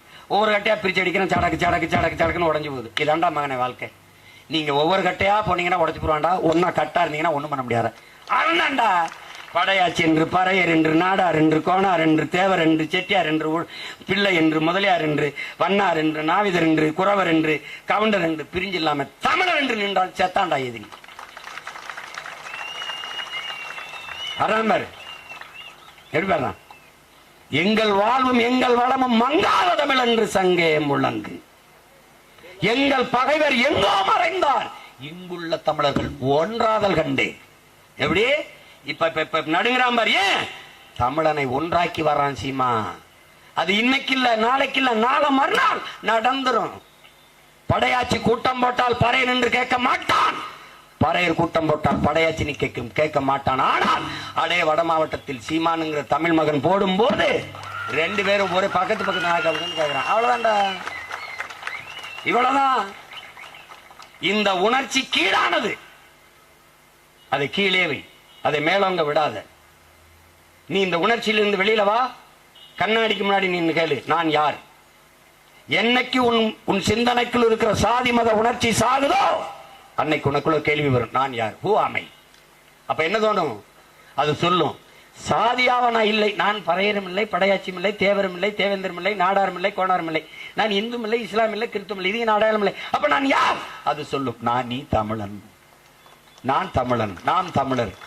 அப்ப என்னைக்கு உனக்கு தேசிய உணர்ச்சி வரும், சாதி மத உணர்ச்சி என்னைக்கு சாகுதோ அன்னைக்கு உனக்கு தமிழர் என்கிற தேசிய இன உணர்ச்சி வந்துடும். வந்துருச்சா அரசியல் வலிமை வந்துடும். அரசியல் வலிமை வந்துருச்சா அதிகார வலிமை வந்துடும். அதிகார வலிமை வந்துருச்சா எல்லாம் நீ நினைக்கிறது நடந்துடும். இப்ப தமிழ் தேசியம்னா என்ன, திராவிடம்னா என்னன்னு சொல்ல தெரியாத அது தெரியாத போய் நம்ம எதுக்கு போய் இப்ப மக்கு மாணவன்ட்ட போய் பதில் சொல்லு பதில் சொல்லு, இந்த கேள்விக்கு என்ன பதில்னா அவன் தான் தெரியலையே. அதுக்கு மேல என்ன செய்யறது? நான் சொல்றேன், இது தேசம் தமிழ் தேசம், நாடு தமிழ்நாடு, இந்தியா முழுமைக்கும் இந்த துணைக்கண்ட முழுமைக்கும் பரவி நான் வாழ்ந்தேன். தற்க சார்ந்த கதையை விட்டு அதை விட்டு, இது என் நாடு தமிழ்நாடு, தமிழ் தேயம் தமிழ் தேசம். இங்கு வாழ்கிற மக்கள் அவர்களுடைய மொழி கலை இலக்கியம் பண்பாடு தொன்று தொட்ட வேளாண்மை மெய்யியல் கோட்பாடு வழிபாடு, அவருடைய காட்டு வளம் கனிம வளம் நீளவளம் நீர்வளம் மண் வளம் கடல் வளம் இவற்றை மலை வளம் இவற்றை காப்பது, அனைவருக்கும் கல்வி கல்விக்கேற்ற வேலை வேலைக்கேற்ற சம்பளம் அதை கொண்டு பெருமை மிக்க வாழ்வை கொடுப்பது, பெண்களுக்கான உரிமை பாலியல் வன்கொடுமை இல்லாது மது மத போதை இல்லாது ஒரு தூய சமூகம் படைப்பது, இந்த ஏழ்மை வறுமையை ஒழிப்பது. புரியுதா? இப்படி இதுக்கு ஒரு அரசியல் இருக்கு பாரு. இந்த அரசியல் தமிழ் தேசம் தமிழ் தேச அரசியல், இவ்வளவுதான். என் மொழி செத்துருச்சு மீட்கணும், தமிழ் தேச அரசியல். என் தாய் சாக கிடக்கும் போது எப்படியாவது எவ்வளவு செலவழிச்சாலும் என்ன பண்ணாலும் ரத்தம் நான் கொடுக்குறேன், என் தங்கச்சி கொடுப்பா என் தம்பி கொடுப்பா, எப்படியாவது என் தாயை உயிர்ப்பிச்சிடணும். அதான்டா தமிழ் தேசிய அரசியல். கண்ணு முன்னாடி என் மலை களவுது விடக்கூடாதா? விடக்கூடாது. நம்ம பிள்ளைக்கு வச்சுட்டு போனோம்டா, நம்ம நிலம்டா, அரைக்கிறோம் இடம்டா இருக்கு, காப்பாற்றணும். தமிழ் தேச அரசியல், தமிழ் தேச பிள்ளைகளின் துடிப்பு தவிப்பு அதுதான். திராவிடனுக்கு என்ன? அது அவன் நிலம் இல்ல, அவன் தாயின் மார்பு கிடையாது, அவன் பூமி தாயின் ரத்த நாளங்கள் நதி அது இல்ல அவனுக்கு. அவனுக்கு கவலை இல்ல, அவனுக்கு கவலை இல்ல. நீ மிரட்டினா அவன் எல்லாம் லட்சக்கணக்கான கோடியில் அந்நிய நாடுகள் ஒதுக்கி வச்சிருக்கான். சார்ட்டர்ட் பிளைட்ல பறந்து போய் படுத்துக்குருவான். நீ எந்த நாட்டில் இருக்க கண்டுபிடிக்க முடியாது. நீ நான் தெருவில் கத்திக்கிட்டு இருப்போம். பாரு உலகத்தில் எவ்வளவு புரட்சிகரமான போராட்டம் நடக்குதுன்னு. ஏய் 12 மணிக்கு திறக்க வேண்டிய கடையை அரை மணி நேரம் தாழ்த்தி திறந்துட்டான்டா டாஸ்மார்க். 12 மணிக்கு திறக்கணும், ஒரு அரை மணி நேரம் தாமதம் ஆயிடுச்சு. டாஸ்மார்க் வாசல்ல போராட்டம்டா. கடையை திற கடையை திற, கைகாலெல்லாம் நடுங்கிறது. கடையை திற கடையை திற.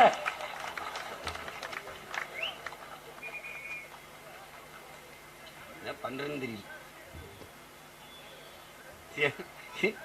காவிரில தண்ணி தரல போராடல, முல்லை பெரியாற்றுல வரல போராடல, லட்சக்கணக்கான பேர் விவசாயி செத்து போயிட்டா. தூத்துக்குடியில பெருவில எதுக்கும் போறல.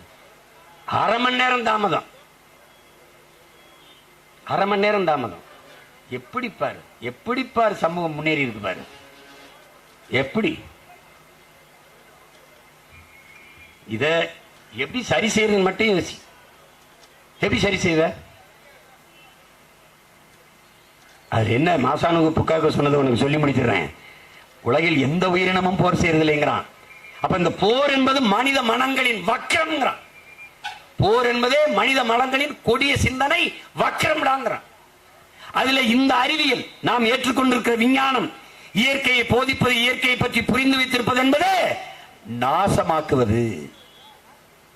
விஞ்ஞானம் வளர்ச்சி, அறிவியல் தொழில் வளர்ச்சி எது? சிப்காட், ஏர்போர்ட், அங்க 8 வழிச்சால அணுவுல இந்த மாதிரியான நச்சு ஆலைகளை நிறுவது இவனுடைய இயற்கையை புரிந்து வச்சிருக்கிற அறிவியல்.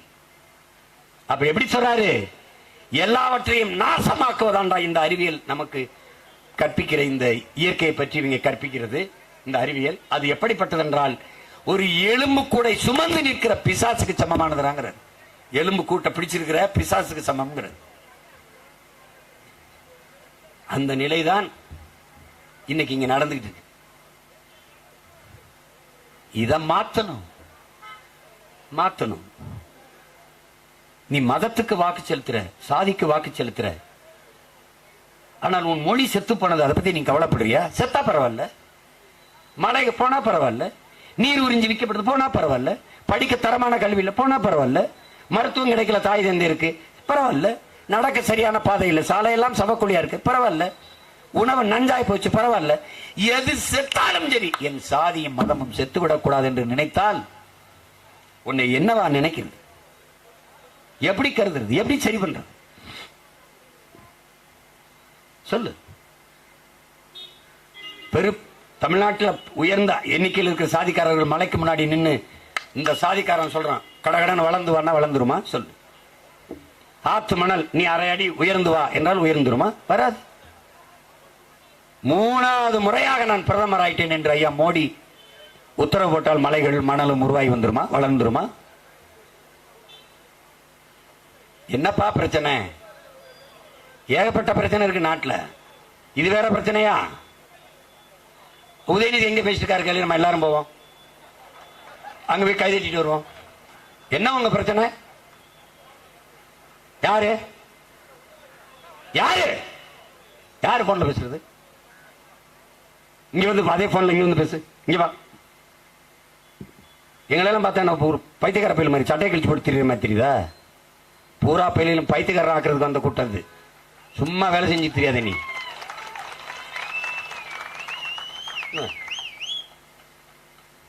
கேட்கிறவன் கேட்காதவன் எல்லாருக்கும் சேத்தாண்டா கத்திக்கிட்டு இருக்கீங்க. எனக்கு ஓட்டு போடுறேன் போடாத எல்லாருக்கும் தான். எங்க கோட்பாடு அது இல்ல. எங்களுக்கும் பின்னாடி வர சந்ததியில் தான். ஏதோ நாம் தமிழன் கட்சி வச்சுட்டா தமிழருக்கு மட்டுமே இல்ல, சீமான் ஆட்சிக்கு வந்துட்டா நாம் தமிழர் கட்சிக்காரன் ஆரம்பிச்சுட்டா கர்நாடக கரண்ட் இல்லையா? கல்வி எல்லாருக்கும் தான். தெலுங்கர், மலையாளி, கன்னடர், துளுவர், பீகாரி, குஜரி எல்லாருக்கும் தான் கல்வி, தரமான கல்வி. எல்லாருக்கும் சரியான சம்மான மருத்துவம். என் நாட்டு குடிகள் எந்த நாட்டில் எந்த மாநிலத்தில் வாழ்கிறோமோ அந்த நாட்டின் மக்களோடு அந்த நாட்டு மாநிலத்திற்கு கட்சிகளோடு கரைந்திருக்கிறோம். எந்த மாநிலத்தில் எங்களுக்கு தனித்த அரசியலோ அதிகாரமோ வலிமை இல்லை. அது மாதிரி இங்க வாழ்கிற நீங்கள் பல ஆண்டுகளாக அடிமைப்பட்டு கிடக்கிற தமிழ் தேசிய மக்கள் எங்கள் உரிமைக்கு எங்கள் விடுதலைக்கு அரசியல் செய்யும் போது எங்களோடு இணைந்து பயணிக்க நீங்கள் கடமைப்பட்டவர்கள். மன்னர் கட்டபொம்மன் படையிலே என் தாத்தன்கள் என் பாட்டன்கள் வெள்ளையத்தேவனும் சுந்தரலிங்கமும் தளபதியாக இருந்தது போல எங்கள் படையில் எத்தனை தளபதியும் இருங்க. ஆனா மன்னன் நாங்க தான். பல தடவை சொல்லிட்டு உனக்கு என்ன குழப்பம்? எல்லோரும் வாருங்கள், ஒரு தாய் பிள்ளைகளாக கூடி வாழுவோம். ஆனால் எங்கள் தாய் நிலத்தை நாங்கள் தான் ஆளுவோம். எல்லோரும் ஒன்றாக நிற்போம், எல்லோரும் ஒன்னா நிற்போம். நாங்க தான் சற்று முன்னால் நிற்போம். ஏன் இது என் நிலம். நாங்க வந்தா இப்படிதான் பண்ணுவியா? என் மொழியை சாவிட்டுருவியா? இப்படி கொண்டுட்டு போயிருவியா? 133 பேர் ஆம்சாங் அறியப்பட்ட நல்ல ஒரு தலைவராக இருந்தனால பளிச்சின் வெளியில் தெரிஞ்சிருச்சு. அதுக்கு முன்னாடி 110 பேர் செத்துருக்க. அவனுக்கு யாருக்கா தெரியுமா? இவர்களை மாறி ஒரு கொடுங்கோளர்கள். நீ எங்கே ஹிட்லர் முசோலினிலாம் தேடிட்டு இருக்க? இவங்க தாண்டா ஹிட்லர் முசோலினியை தாண்டியவர்கள். அவனாவது அவனவன் பிறந்த தேசினத்திற்கு உண்மையா இருந்தான். இவன் உன் இனத்திற்கு ஒரு இடத்துல உண்மையா இருந்தது சொல்றான். வெற்று வாக்குறுதிகளை ஏமாற்று வாக்குறுதிகளை கொடுப்பார்கள். நீ நம்பி நம்பி 500 1000 அல்லாடுறியே காசுக்கு விக்கிற. நீ பணத்தை வாங்கி கொண்டு பணத்திற்கு வாக்கு உன் இனத்திற்கு தூக்கு என்பதை நீ நினைவில் வைத்துக் கொள்ளணும். நீ வாக்கு போடல, உனக்கு நீ வாக்கிரிசிய போடல. என்ன உனக்கு தருவான்? இத்தனை நாள் தேர்தல் நடக்குது, 10 நாளா நாங்க இருந்து கத்துறோம். ஏன் இன்னைக்கு தான் தம்பி உதயநிதி வந்திருக்காரு? ஏன் இத்தனை நாளா வரல? ஏன் வரல? ஈரோடு கிழக்குக்கெல்லாம் வந்த ஐயா ஸ்டாலின் இங்கே ஏன் வரல? ஏன் வரல? ஏன் வரல? ஏன் வரல சொல்லு. ஒரு கட்சியின் தலைவன், ஒரு அது தேசிய கட்சி, அகில இந்திய கட்சி அறியப்படுது பகுஜன் சமாஜ். இப்ப நான் கேட்கிற ஒரு கேள்விக்கு சொல்லு. அம்மா மாயாவதி உத்தரப்பிரதேசின் முதல்வர். இப்ப இந்த நாட்டின் முதல்வர், இந்த மாநில முதல்வர் ஆம்ஸ்டாங் கொலைக்கு போயிருப்பாரா இல்லையா? ஏன் நீங்க போய் பார்க்கல? ஏன் நீங்க போய் பார்க்கல? ஏன்? அவர் உங்க ஆளு இல்ல, உங்களை ஏத்துட்டாரு.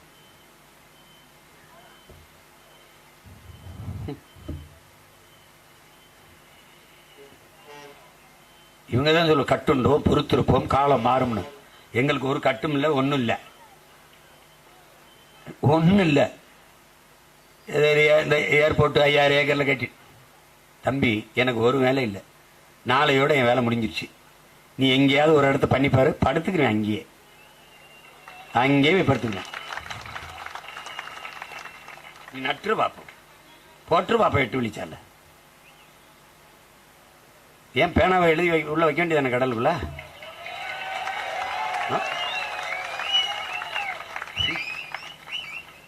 சும்மா போட்டு ஏதாவது பண்ணிட்டு இருக்கு. டைவர்ட் பண்றது. 80 கொலைய 80 சாராய சாவ ஒரே கொலையில முடிட்டாங்க. எப்பவுமே சின்ன கோடு இருக்குல்ல, ஒரு கோடு இருக்குல்ல, அது சின்ன கோடாக்க அதுக்கு பக்கத்தில் ஒரு பெரிய கோடை போடுறது. இந்த 133 கொலையை பேச விடாம ஒரு பெரிய கொலை, ஒரு உயிரை எடுத்து இதை விட்டுட்டு இதை பேசிட்டான். புரியுதா? இதுக்கு பேர் என்ன? திராவிடன் மாடல், திராவிடியன்ஸ் ஃபார்முலா. ஃபார்முலா அது. எங்களுக்கு ஒரு ஃபார்முலா இருக்கு, எங்களுக்கு ஒரு ஈக்குவேஷன், தியரி, ஃபார்முலாலாம் இருக்கு. எந்த கொம்பனுக்கும் புரியாது. பொறுத்திருந்து பாரு.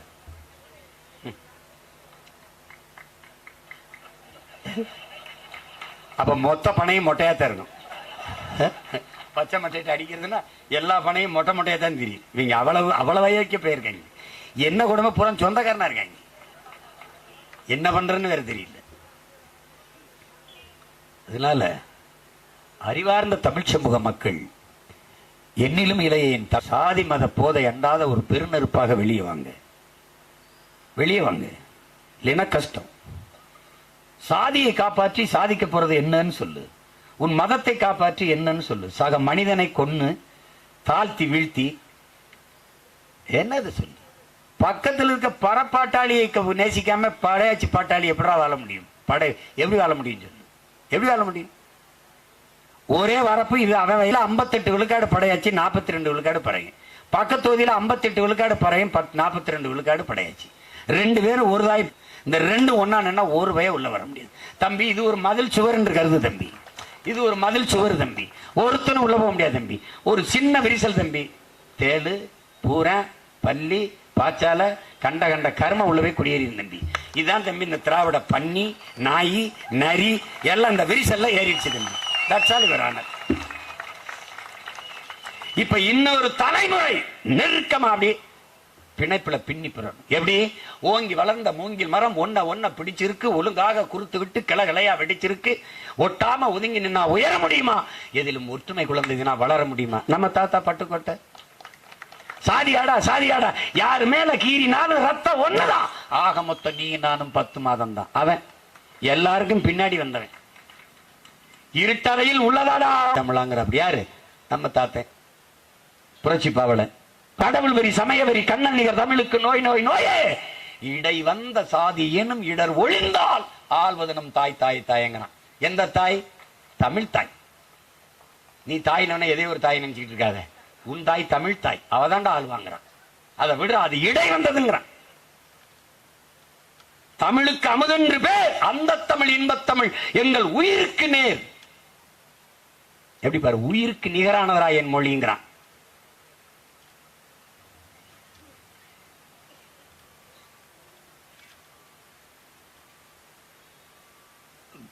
அதாவது வெண்கொடுமை சாக்காற்றில் விளையாடும் தோளங்கள் வெற்றி தோள்கள். கங்கையை போல் காவிரி கருத்துக்கள் ஊரும் உள்ளம் எங்கள் உள்ளம். வெங்குருதி தனில் கமர்ந்து வீரம் செய்கின்ற தமிழ் எங்கள் மூச்சாங்கிறான். பேச்செல்லாம் சொல்லல. முத்தி ஒழித்தல் ஒன்றுங்கிறான். முதல்ல சாதி ஒழித்தல் ஒன்று, நல்ல தமிழ் வளர்த்தல் மற்றொன்று. ஆனா தமிழ் எங்கள் உயிருக்கு நேர். உயிர்னு சொன்னவன் முதல்ல எப்படி பாடி இருக்கணும்? தமிழ் வளர்த்தல் ஒன்று, சாதி ஒழித்தல் மற்றொன்று. அப்படித்தானே பாடி இருக்கணும். ஆனா அவன் முதல்ல எதை வச்சு பாடுறான் பாரு. சாதி ஒழித்தல் ஒன்று, நல்ல தமிழ் வளர்த்தல் மற்றொன்று. சாதியை ஒழிக்காம நீ தமிழ் வளர்க்க முடியாது, ஒண்ணும் புடுங்க முடியாது. அதான் உண்மை. இதைத்தான் அண்ணல் அம்பேத்கர் வேற மொழியில சொல்றாரு. பிறப்பின் அடிப்படையில் பேதம், சாதியை ஏற்றதாழ்வுகளை வைத்துக் கொண்டு, நீ உயர்ந்தவன் தாழ்ந்தவன் என்ற பால்பாடை வைத்துக் கொண்டு சமூக மேம்பாடு